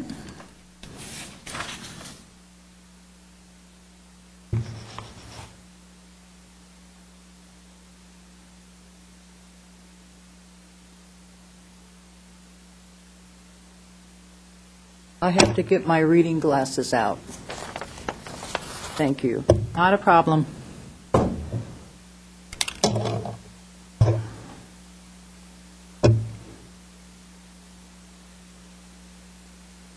I have the following brief comments about the house demolition. I'm sorry, before we begin, we need your name and your address for the record, My name is Sylvia E. Weinert. And your address, please? 1360 Virginia Avenue. Thank you.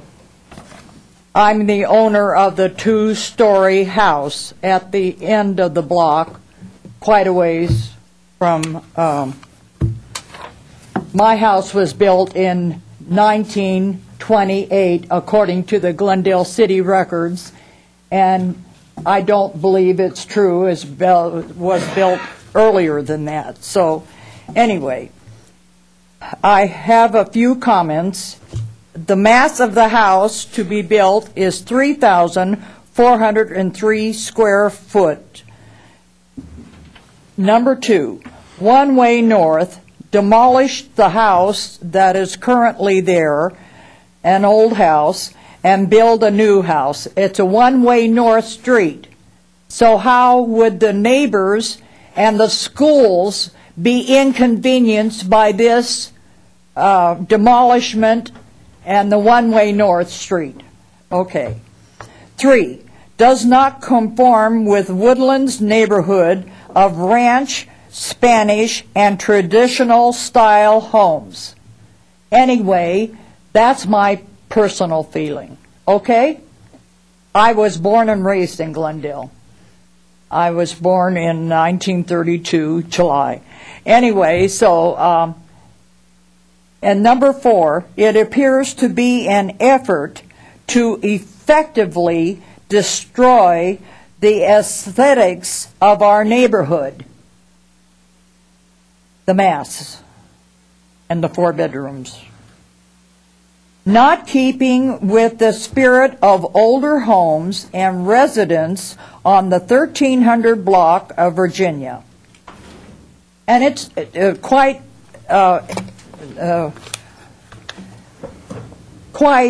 necessary to say that I think it's too large for the middle of the block on the east side.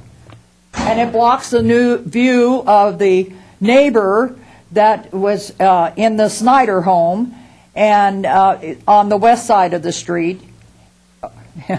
I noticed that my time is up. Anyway, it blocks the view of the Hilton Hotel, and I noticed that there wasn't a Christmas tree this year. Anyway, Thanks. so that's my story, and I'm sticking to it. Okay, well, thank you. Thanks for coming. Just so you guys know that when the yellow light goes on, it means you have a minute, right? Correct. How it works? Just so that everybody Don't knows. have time. Jeez. I don't want you to Don't have time. I could have talked longer. You could have. Yeah. Oh, well. Such is the game. Anyway, I have said what I have to say. Thank you. We heard you. Okay, thank you. Gail Urk? Sorry if I mangle anybody's names. That means You'll have a chance to, you have to say it again anyway. Gail Urke, 1332 Virginia Avenue, and I am the downhill side neighbor, the south side. Okay. And when I stand in the backyard and the leveling, because that was a question, it's about, I would say, I didn't measure it, but I would say 3 feet towards the back of the lot. And in the front of the lot, the driveway is rather even with my property, but when water is run on the lawn, it runs down. So I would say, estimating where the middle of the base of the house is, I would say 3 feet would be the difference. I want to talk about the high school gym, because that is what I look at behind my house and also behind Steve and Odette's house. And it was built sometime after I moved into the house in the 1960s. I think it's beautiful. So everybody has a different idea of what's attractive. For me, Jerry spoke, Abrahamson, and he talked about the mass of the house and the loss of the detached garage. And for me, that is the story, because it changes the nature of the neighborhood. I live in a one-story, 1,705 square foot house, and I will be below a 3,400 square foot house, 2-story. The design is much improved than the other one, but still a large 2-story. Our lots are so big that I think they have option to build a 1-story and keep the quality of what we have without impacting it.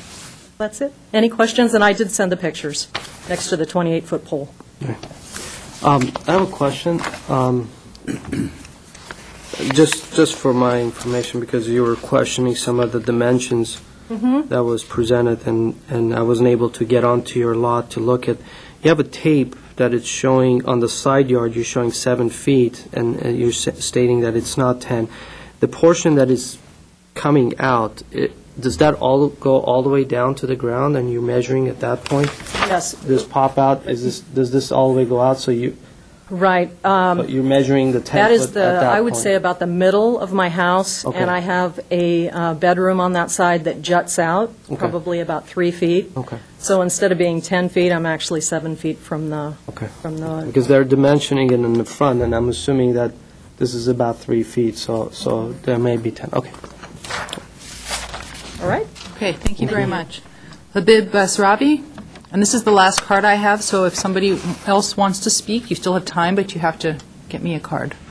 Hello, good evening. My name is Habib Basravi, and I'm the subject property's neighbor on the across to the south, one 1333 Virginia Avenue.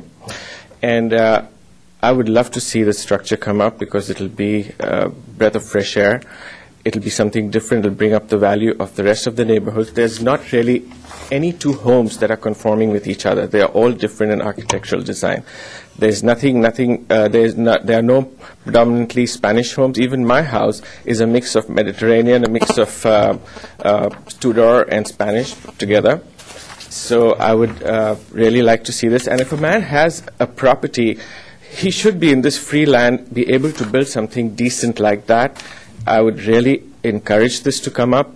Of course, you'll have the right to make some restrictions. I'm sure that conforming to some degree is normal.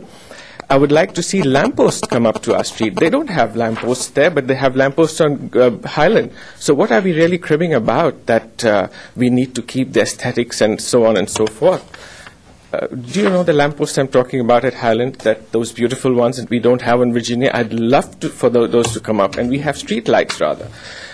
Tall trees that existed before I moved in, I believe, those were cut down by the city. So there are a lot of discrepancies here. This house will just make the whole neighborhood come up alive. What was your address again? I'm sorry. 1333 Virginia Avenue. My house size is about 2,900 square feet.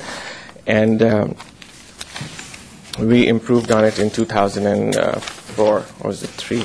My neighbors would know. I think it's 2003. Okay. Thank you very much. Mr. Narabian, you have some time to rebut. Thank you. Let me just talk about these pictures really quick. It's nice to have this. I unfortunately don't have the benefit of being able to get in people's backyard. And I can see where, the subject property is probably looks like 7 feet, but where I measured it in the front, it's 10 feet. And you can see there's so many, this is what I was talking about, actually, that perfect picture, so many trees and shrubs in the way that you can't see exactly where the neighboring property ends. The retaining wall, now that I look at it, it does look about 3 feet, so in the back it probably is 3 feet lower. But I think I've done everything I can, especially for the property owner to the south. Like I said, it's pushed back. The only currently the garage that's there is on the property line, and it's a roughly 18 by 18 garage. What we're proposing, the part that will be now 6 feet away from the property line, is a 20 by 20, 21 by 21 garage, right? So I mean, yes, if you look at this picture, if we were building a 28-foot house right on the property line, that would be horrible. I would never do something like that, right? But it's kind of deceiving because, yeah, you look at this and I can't even believe if I was doing this myself, how could I do something like this? But it won't look like this because it will step back. So again, I mean, if there's anything more I can do, I would be happy to do it. But I think I've done all I can because I know about these things. I'm very aware that, yeah, if the property is lower than me, I don't want to be looking into that. I don't want to be a straight wall going 2 stories up. And so I've already done all that. And if there's more I can do, I'll be happy to do it. Let's see. Oh, the driveway being, I mean, another reason I think it's better to have a driveway next to their property than to put bedrooms there. Because like I said, driveway, I don't know how often maybe people park cars, but we're not going to, if it's a bedroom, noise level and things like that will be more than if it's just a driveway. On the south side, all we have is that garage. As far as going back, oh yeah, there was a comment about we can go back, but what we should consider is what happens to a building when you go back. If the depth of a building, I don't know what we have, like 40, 50 feet, if it becomes 20 feet more, that also adds mass, because a neighbor looking at a structure, yes, if it's lower, you can see more sky, but if it's deeper, then that's blocking your view in a different way. So consider that if we do a one-story, it will be a deeper house. And that's not necessarily a good thing. If I made a mistake, I don't even remember what I wrote on my. But if I wrote Brockman instead of Glen, it wasn't intentional. That if it is Glenwood, then that's what it is. Yeah. Oh, yeah. About the picture that we'll be blocking the mountain view. correct. We will, I think, I'm not sure, because I don't know at that point if our house is 1-story or 2-story, at the point where this picture was taken.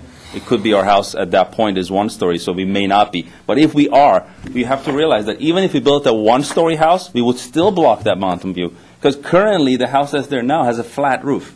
And almost no one wants to build a new house these days with 1-story house with a flat roof. Maybe we can do a modern-looking house with a flat roof, 2 stories.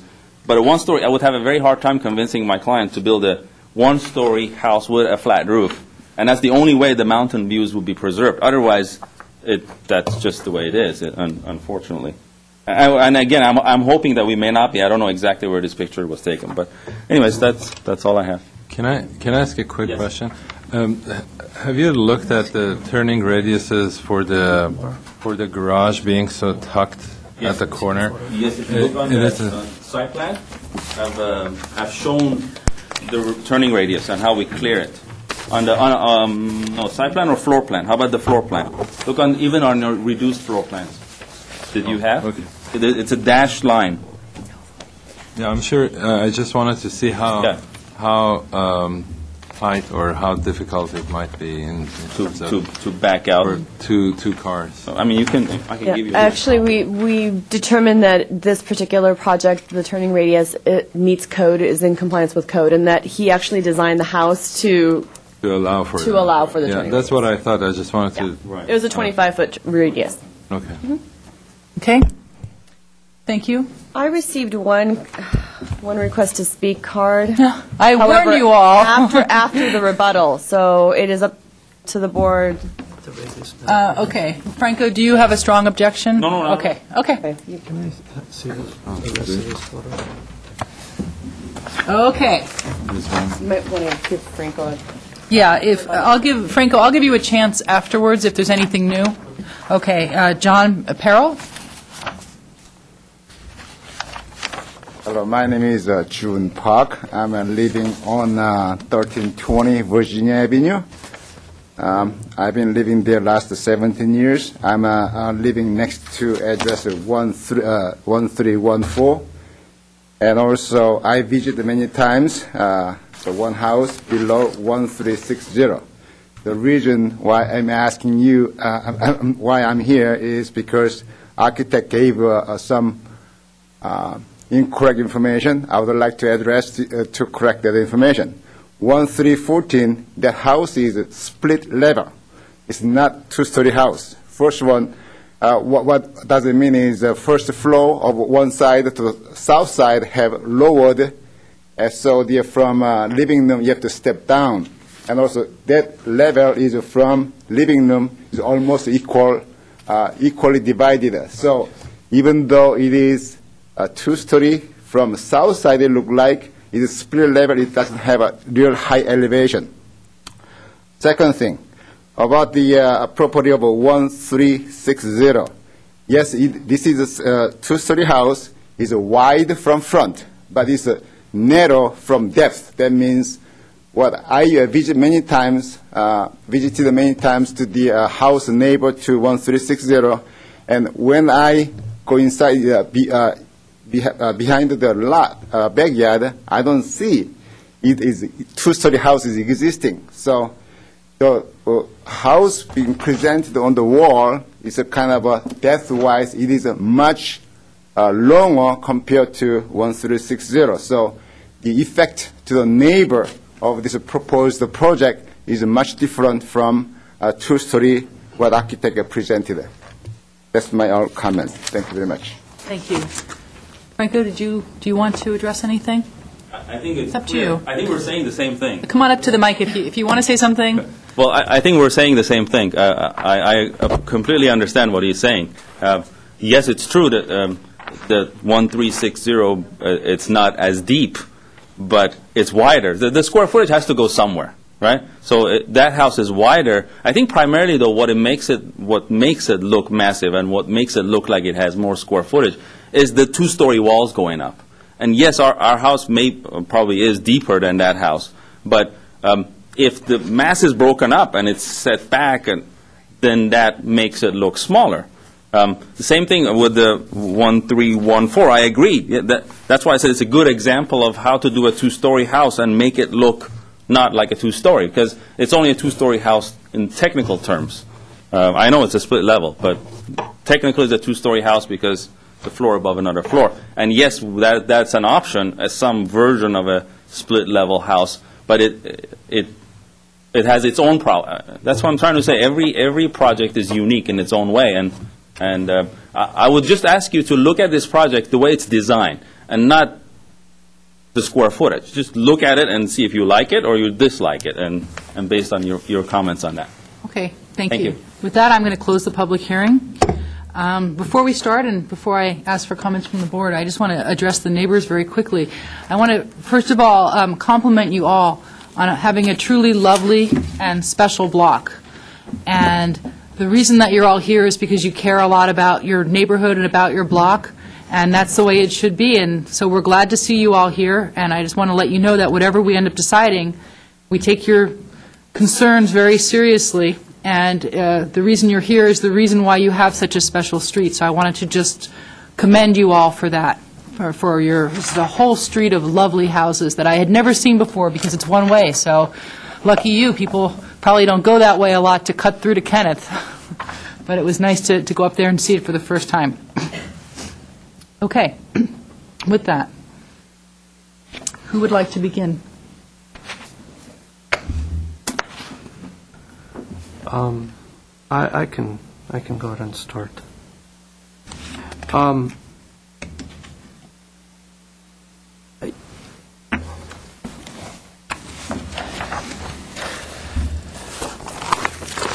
drove by actually I work very close there, and it was very convenient for me. Visited drove down the street, and I completely understand the neighbors and the concerns with the neighbors. First of all, I want to say it's been a great improvement, absolutely great improvement from what we saw. Mm-hmm. I actually remember that project being that, when did we see it? We saw it some time ago, a couple of years ago. But so I appreciate the design. I think before I make a decision, I think there was one thing that was missing, and I was hoping that Franco would have put that together. And I just did it really quickly, and I don't know if it's accurate or not. I'll put it on the board. Is to come up with a very quick section of the profile of the adjacent homes, and how does that get how does the houses get affected by the house itself. And to me, I think the setbacks play a big role in citing this building. I'm not sure about the Mediterranean, so-called Mediterranean style, but as far as the siding of this, and I'm not sure if with this information, and I'll put it up, but I don't want this to be the deciding, because I just scaled your garage door and I kind of used your dimensions that you have on your site and came up with a profile. And I think looking at this, you get an idea. And this is just for clarification and not to correct or anything, but it's just a clarification of some of the proportions that we have, being that it is a 6 foot. We have a wall and then a 3 foot drop, and everything is basically scaled off of a 7 foot garage door, correct? And then 7 foot setback, and actually, if you take that, it's probably at just the middle of the building, whereas the most of it is 10 foot setback. And assuming, looking at the pictures, assuming it's about a 12 foot tall, 12 to 14 foot tall, 1 story. And then the same thing with this side, being a 6 foot with the photos, and what you mentioned is like a couple of feet of retaining wall. And then the 5 foot, and then again, looking at this is the profile. So by simply doing this, for me to understand this, and I don't know in the overall landscape of the entire the block. I drove down and I stopped in front and looked, and I didn't really walk down the entire block to kind of see if it's actually stepping, assuming that some of these lots, they are stepping, looking at some of the photos. So I think one thing that I would like to see is to be able to place this within the context of the entire block and be able to look at this and be able to visualize this. I think it will be helpful for us to understand and helpful for the neighbors to kind of get an idea about the massing, and everybody's talking about the massing, which to me, I don't think it's that massive. But again, fitting in within and looking at an overall picture and looking at the proportions, then I can make a lot more educated guess and understand what we're dealing with. Having said that, he's gone ahead and done some of these setbacks, versus where this is going to be.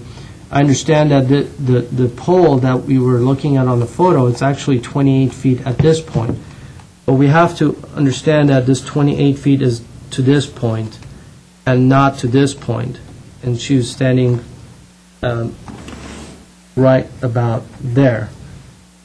Having this pole come up to this point, and we're talking about that. But this building is actually stepping back. So it's not really immediately, if you stand here, you're probably going to end up seeing this portion of the building because of the trees and because of the angle of the eye and, where you're going to look at. So all of that we need to keep in mind, and also the context. That's for me, and I don't know what your thoughts are. But I'll leave it at that level, and then we can discuss a little more. Yeah, Alan, you said something that I think could have been the section that we should have have been looking at, and that was the section or the entire elevation of the street, maybe with the houses, and then you put this house there. I think this meeting would have been a very short one, either one way or another, and we could have understood exactly what this house means scale-wise to the neighborhood. One thing that I noticed today as I drove by to just make sure that I understand what the neighborhood is about is that the low scale is very prominent. There's no question about that.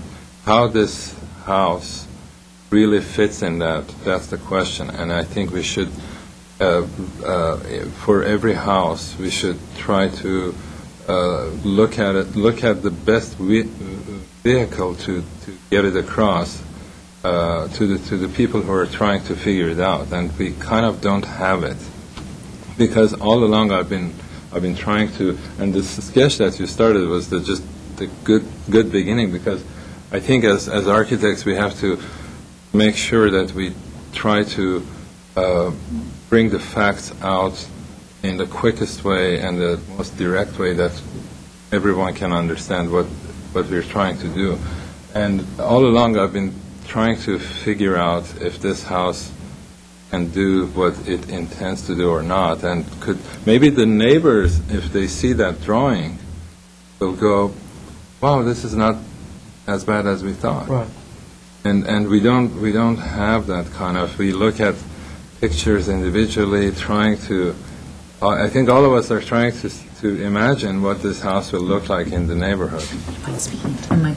And I think, I'm not sure if any of us can do it effectively. We do have the option of continuing this and asking the applicant to bring in, which we've had, people bring in that kind of material where they actually do a photo compilation or just drawings and put the house within its context to scale. So we can do that, and it might be that that's an appropriate thing to do. And just so that everybody understands, if we do that, I'm not going to reopen the meeting. There wouldn't be another opportunity to speak. It's literally a continuation of the same meeting. So we sort of keep in mind all of your testimony, but what will be an additional piece of information is that you'll actually, what we're grappling with is that we don't have sort of a view of the whole block with all of the houses, and then seeing how this house relates to what's around it. So we're thinking that having that piece of information might help us make a decision one way or the other. I think a smart solution to presenting that would be is to use the actual photograph. The only reason that I'm saying is that you actually get the background that we're dealing with. The background itself right now is just a building that it's sitting in the middle of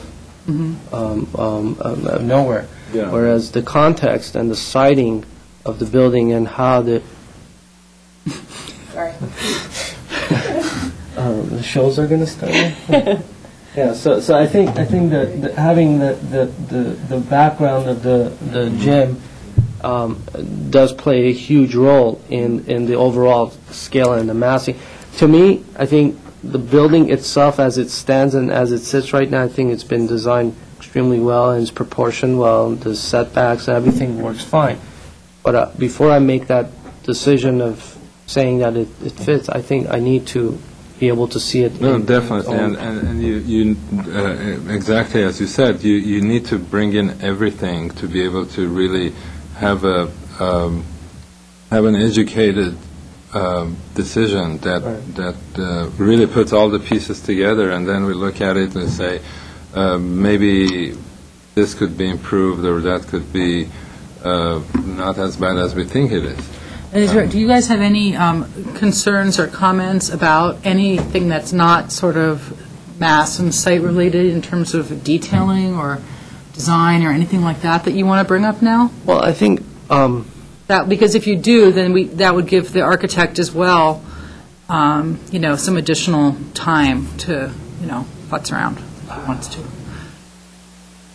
My comments? Yeah. The one problem I Speaking have... to the mic because they're having some trouble. Sorry. The one problem I have with this is that side garage sitting so far forward. I think to relieve the neighborhoods, to be more sensitive to the neighborhood on the right, that garage should be located further back, not all the way back as it is now, but further back, so that you can leave the garage and go in the back door, You mean further back than it is? Than you it mean is. to detach it? Even to the point of detach. That would be the preferable, would be detach the garage and move it back just beyond the back. Not as far back as it is now, but beyond that. That would relieve the impact on the house for the family on the right-hand side. It would give them more space, more look, more view by giving that space between them. Give them that a full 12 feet space between the property line and the house. So it really relieved the pressure against the neighbors that live in that house on that side. I don't have any problem on the left-hand side with there seem to be some enough vegetation along there that it does shield it. Of course, that as we know, that has a lifespan that when it leaves. And we keep talking about landscaping. Landscaping isn't forever. The building may be forever. So, and I do have a problem in this neighborhood with that two-story structure. It's a big lot. It's a large lot. And I don't believe that it's necessary to, they can still come up with a square footage and without a two-story feature. They could incorporate the same number of square footage because these are very deep lots. They're 200 feet deep? So you can accommodate. To be compatible with the neighborhood. To me, before I make that decision, before I say that I don't want a two-story, I want it to go as a one-story, I want to see the overall context. I want to see how it's going to be situated within the lot and be able to actually see mine is a very crude way of doing it. I'm sure I'm off a couple of feet. Did you look down the street, that front-loaded garage? The only one on the block, I have. And we see that pattern happen where we destroy neighborhoods by one house here, one house there, If he pushes the garage back, it may end up being a bigger impact on them, because then, right now, if they're in their backyard, they'll still have their mountain view and all that, but if they push the garage back, because they're on a downslope, that may actually take away a lot more of... Well, what we need is a topographical map that will show That's the what they're relationship. It's suggesting. important to see that. I'm afraid that if we do that, it may have a bigger impact to the neighbor. To move the garage back? If we detach it, and that's what I'm afraid of. Yeah. So maybe that bringing all the mass together at one point, being able to use the garage as one story and the building as a two-story, it kind of steps up into the volume, whereas once you move the garage back, then you're going to have a two-story volume sticking up, just the large mass, and I don't know if massing-wise, we may go back to what we had originally to create this more of a square look, whereas now it's kind of stepping back again. Well, I think there's enough articulation and setback that it gives character to it, yeah. Right.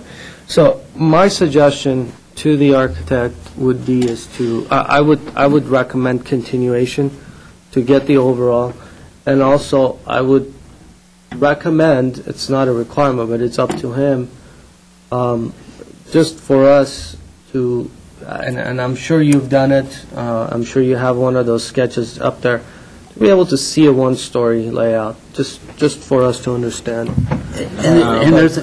But that's something that's up to him. You know, there's another... If he feels that the two-story fits with the, once we look at that, and... There's an approach to two-story that would be compatible with the neighborhood. You saw the various types of structures in the neighborhood. You know, you can have a fairly steep pitch, and there are a number of houses in the neighborhood with steep pitched roofs that incorporate living space and a dormer. I'd rather see step back than one large steep roof, because what that's going to do is you're still going to have the volume, whereas most of it you're going to see roof tiles, and I know it's more of a... They're in the neighborhood now. They are, and there's the two-story as the neighbor spoke. Yeah. You know, it's a square box. Well, there's high-pitched roofs in the neighborhood with... I have one point to say that's probably irrelevant to the context of massing as we talked about. I think there's one issue that keeps coming back to my mind, and that's the fact that this house is counting on the central large two-story space as the main entry point at the center of the house, and it makes it very formal in its appearance as a grand entry idea, which none of the houses have, and most of the houses, almost all of the houses on the same street, they are much of a picturesque houses in nature. And I think this house should try to achieve less of being more of a formal edifice and be more of a picturesque and informal in its appearance. That I can probably see as a break in the neighborhood. Bingo. That was what I was going to talk about. That's a very good observation. Well, a few things. First of all, you guys are lucky because the architect that your neighbor has hired is probably the most sensitive architect that practices in Glendale in terms of these issues. I mean, Franco does cartwheels to try to make the neighbors happy more than any other architect that comes in front of us. So, it's a tough one because he's he really does try to go out of his way. I mean, he's got a client to work with who has their own opinions too, but there's no bad guys here. Sometimes we do get bad guys, but we don't have any bad guys here. So that always makes it tough. It's a lot easier when I can say the designer's a bozo, but that's not the case here. You have somebody who's I respect a lot and that I would recommend to people to hire and I would hire and all of that. But you have a house that's coming in at much higher than everybody else on the block, so that's always difficult. And then you have this other issue of, do you go back on the lot or do you go 2 stories, and what's the best use there? And, I have to think, if it was mine, we're very into our garden, and I know if it was my house, I'd probably rather do a second story than take up any of the landscaping area, because, my husband's a landscape designer, and that's kind of what we're all about. So I can understand also wanting to do 2 stories. I agree with what everyone says, that I think we do need to continue this. I think we all of us, given that this is a big house, it's a demolition and building a new house in a neighborhood that hasn't seen a new house in a long time, that it deserves the time, those extra few weeks for everyone to take a look at it, and hopefully everyone then is happy, but maybe not. I guess, and I'll just say this, and it's with all due respect, Franco, because I'm a huge fan. The one thing that all the houses have, besides the fact that they all are very modest in feeling, even if they're larger, is that I think they're all of a very high architectural standard. Every one of these houses is different. This is not tract houses. These are all custom houses that were all designed for their owners, and all done with an incredible amount of detailing, most of which still remains on these houses. A lot of thought, except 1 or 2 of them, unfortunately, but it's still, for Glendale, it's still a pretty high amount. You've got a lot of houses that you've all taken great care of. You have your wood windows, you've got all this great detailing and all this great material that's on it, and I'm glad to see it. I guess I just wish that a new house here would try to be the same thing for the new millennium that those houses were when they were built.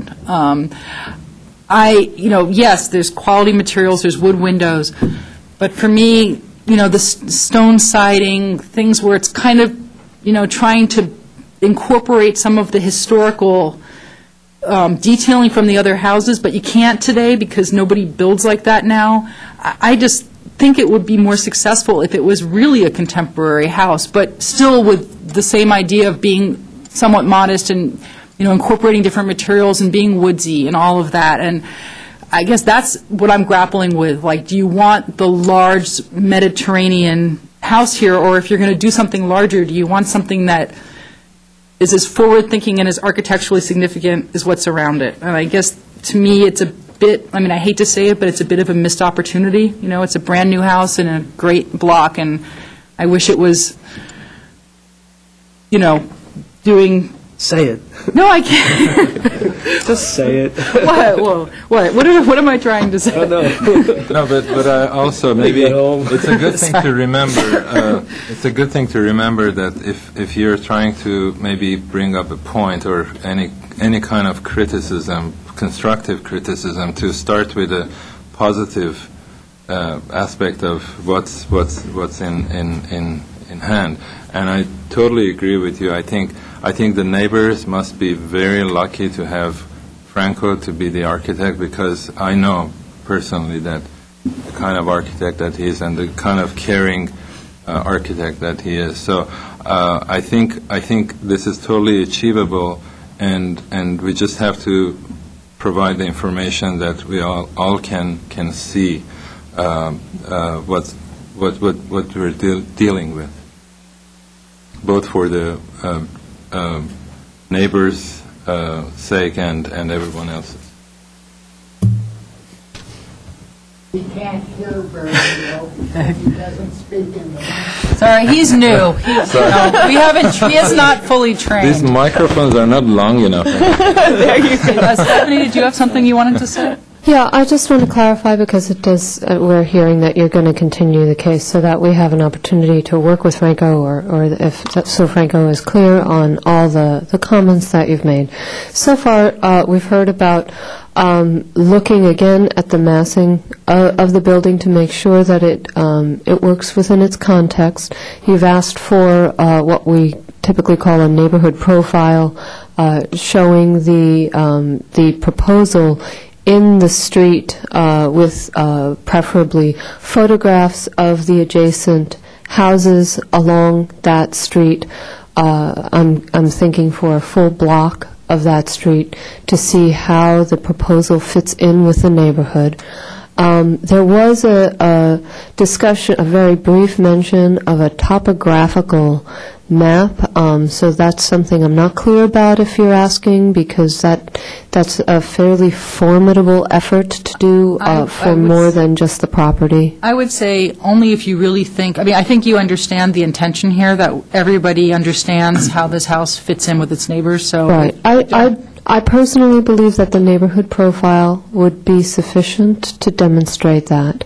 The only thing we've heard thus far regarding the styling and the detailing is, I think, a suggestion from Chair Friedman that perhaps the applicant and owner and architect look again and consider a more innovative contemporary style, is what we're hearing. And there was also a comment about the front entry still being somewhat grand and maybe making it feel the symmetrical disposition of the two-story entry as being atypical and very formal, and perhaps an asymmetrical disposition of that entry would be more appropriate to the neighborhood.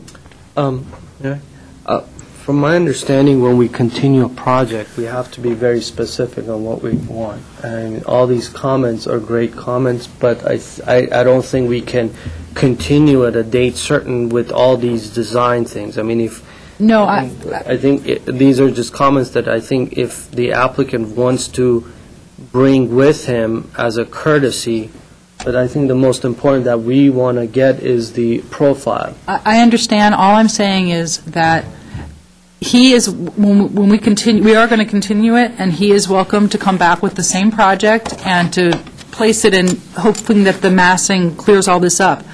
However, all I'm saying is that I'm still not sure, even if it sort of sits well, I'm still not 100% sure that I would support it necessarily, so this is just to give you a preview of my thinking. But if it does change, then we will reopen the meeting so that everybody has an opportunity to speak. But, that's up to you. And I'll also tell you that I'm not going to be here for the next couple of meetings, so, God knows what's going to happen. God only knows, without me being here. But, so, if I wouldn't do something just for me, in other words, because I'm not going to be here. Yes, Mr. Cunningham. Often we sit here and we're very critical. But I want to say that this proposal does improve the neighborhood. Whatever we come, it's such a great improvement of the neighborhood. And secondly, I want to let everybody know that I'm not going to succumb to Franco's charms.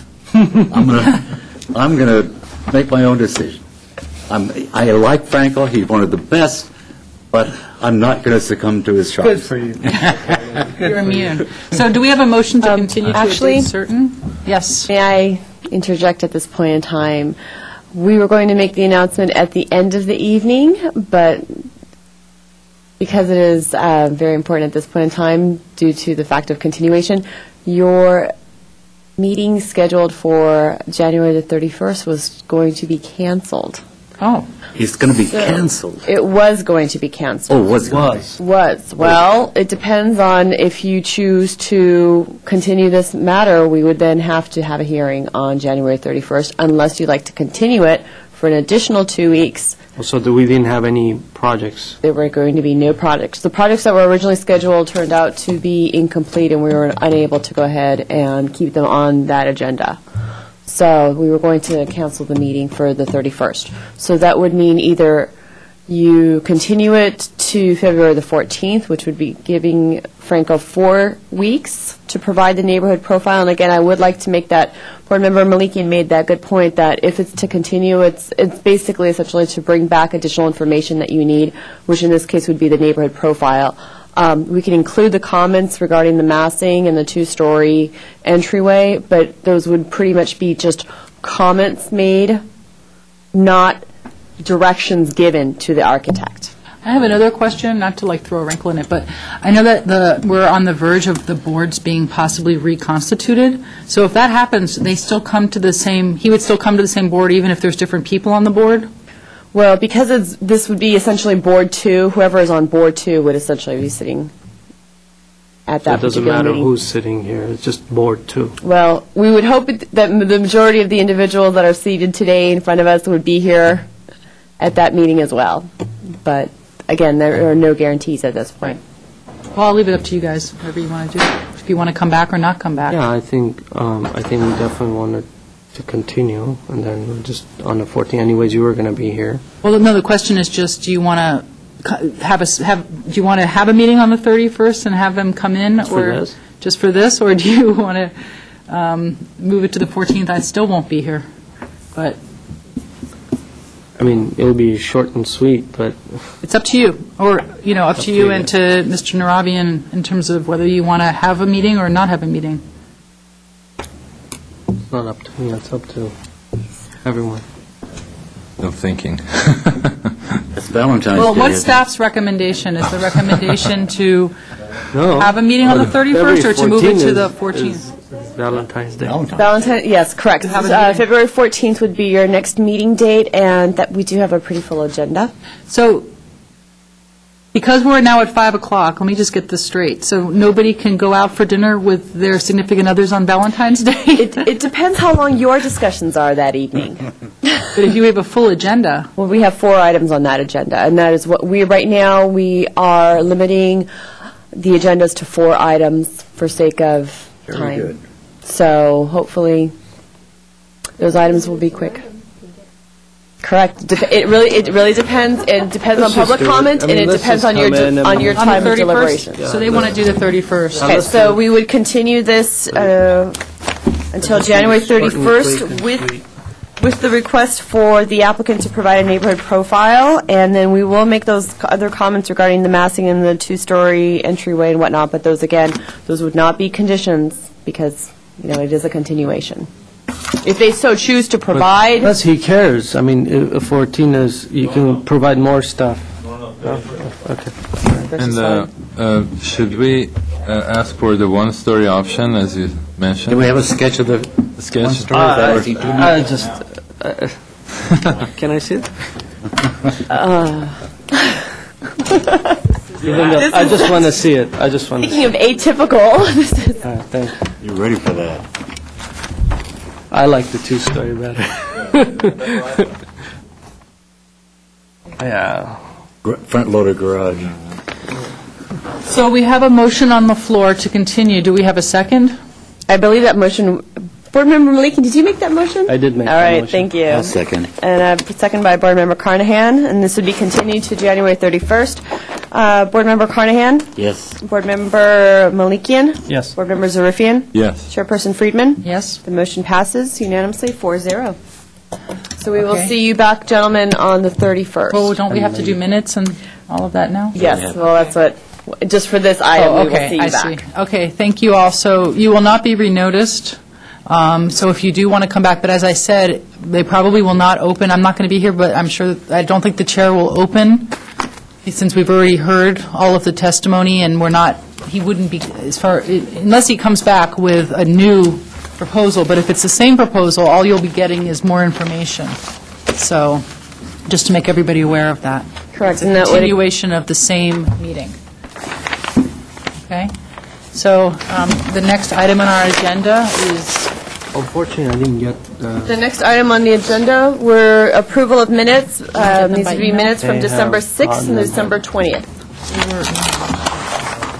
we can, if people haven't read them, then maybe we should continue that until Like to next time. continue? And Okay, let's we'll be sure that continue. Mr. Malekian gets them, and that you have his correct email address and all of Okay. that. I'm sure I received it, but I may have deleted it by mistake. I just haven't read it, so it's Alright. my bad, so I'm sorry. Okay. Unless you guys are. No, I haven't had a full chance to quorum, review so- it myself. Okay. So I'm sure it's not the staff, it's me. So if that's that, then We have, staff announcements. do you have staff announcements? First announcement, basically are the revised Design Review Board Rules of Procedure. Those rules of procedure were distributed to all the board members in your packets. The only change was the fact that the time is no longer a start time of 1 p.m., but is now a time of 5 p.m. We would have to amend and make a motion to amend those rules of procedure. So essentially, right now, we're in a special meeting of the Planning Commission because it's starting at 5 p.m. So if we all vote no, we go back to 1 o'clock? Well, no, this would be for the 2 design review boards. So both design review boards have to approve the changes in the rules of procedure. Okay, so we need to approve that right now? You would need to approve them, correct. Motion. We have a motion. Okay, we have a motion on the floor. Yeah, I read that one. Yes, I'll second that. I have a motion made by Board Member Malikian and a second by, The other way around.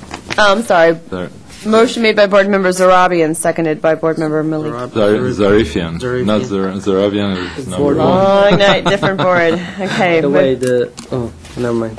And, okay, so, motion made by Board Member Zarifian, seconded by Board Member Malikian. Board Member Zarifian? Yes. Board Member Carnahan? I have a question. This motion was proposed by the City Council. So what choice do we have? Well, we have to amend the rules of procedure. But I mean, we have little option because the City Council, this is their will, and we are their servants. So with that said, I'm going to say... You may vote no. You may vote no if you wish. But it's not for my best health, although yes. All right. Board Member bullying you around. Board Member Malikian? Yes. Board Chairperson Friedman? Yes. The motion to amend the rules of procedure passes unanimously, 4-0. The motion, or not the motion, but the announcement that the Design Review Board meeting on January 31st being canceled is no longer an announcement. We are having a meeting with one item. And that concludes staff's announcement. I have a quick announcement. As I think I've mentioned to most of you, as we will be improving or making modifications to the Design Review Board process within staff, Council has asked staff to make recommendations, to work with applicants up front. As we make these recommendations, we will be consistently asking you for your ideas and your feedback. We will likely have a joint study session. We'll be scheduling that in the near future. We will also be talking to our applicants that we sometimes refer to as our frequent flyers to get their feedback also on what improvements that we can make. And we do appreciate to have a very easy and open dialogue with all of you. So we thank you for that. Thank you. When you schedule the joint meeting, I would request that that instead of just giving us a date, that you give us a choice of dates to be sure that as many people as possible. We will be working with you to hopefully get every single board member. We don't want anyone absent from these. And we will start with one joint study session, but my guess is that we'll have to schedule, we'd probably like to schedule several so that we can have an ongoing conversation and we can, staff can learn how to serve you better, how to service the needs of the community better as well. Okay. I have a question. You said there's only going to be 4 items on each meeting? We are aiming to only place 4 You're items. aiming for that? Correct. That's not a fact. That is not a fact. Because I can see, sometimes we've had 7, 8, and 9, and I can see that we're moving them very far down the line if we start doing this 4. Correct. No, we are aiming for 4 items. Last week's Design Review Board of Design Review Board 1, which lasted until 10:30 in the evening. With 4 items? No, that one was, I believe, was 7 or 8 items. Oh, yes. And that was an anomaly simply because items were pushed, were continued from previous cases. And so, unfortunately, we had to hear all those items on that date. And so what we're going to have to do then is ask Mr. Malikian to reduce his conversation slightly. I know, as chair, I've constantly tried to get him to speed it up, but it's not easy. Okay, do we have any other? Yes, just a quick question. When are we going to get shuffled around? The Design Review Board the items are going back, I believe, in early February, so we will have more information for you next month. I see. Does anybody know? So then we'll have a reconstituted board. We'll either all go or some will go. You don't have We will have answers for you then. Stay tuned. So. Okay, any other staff announcements? Okay, then we are adjourned. Thank you.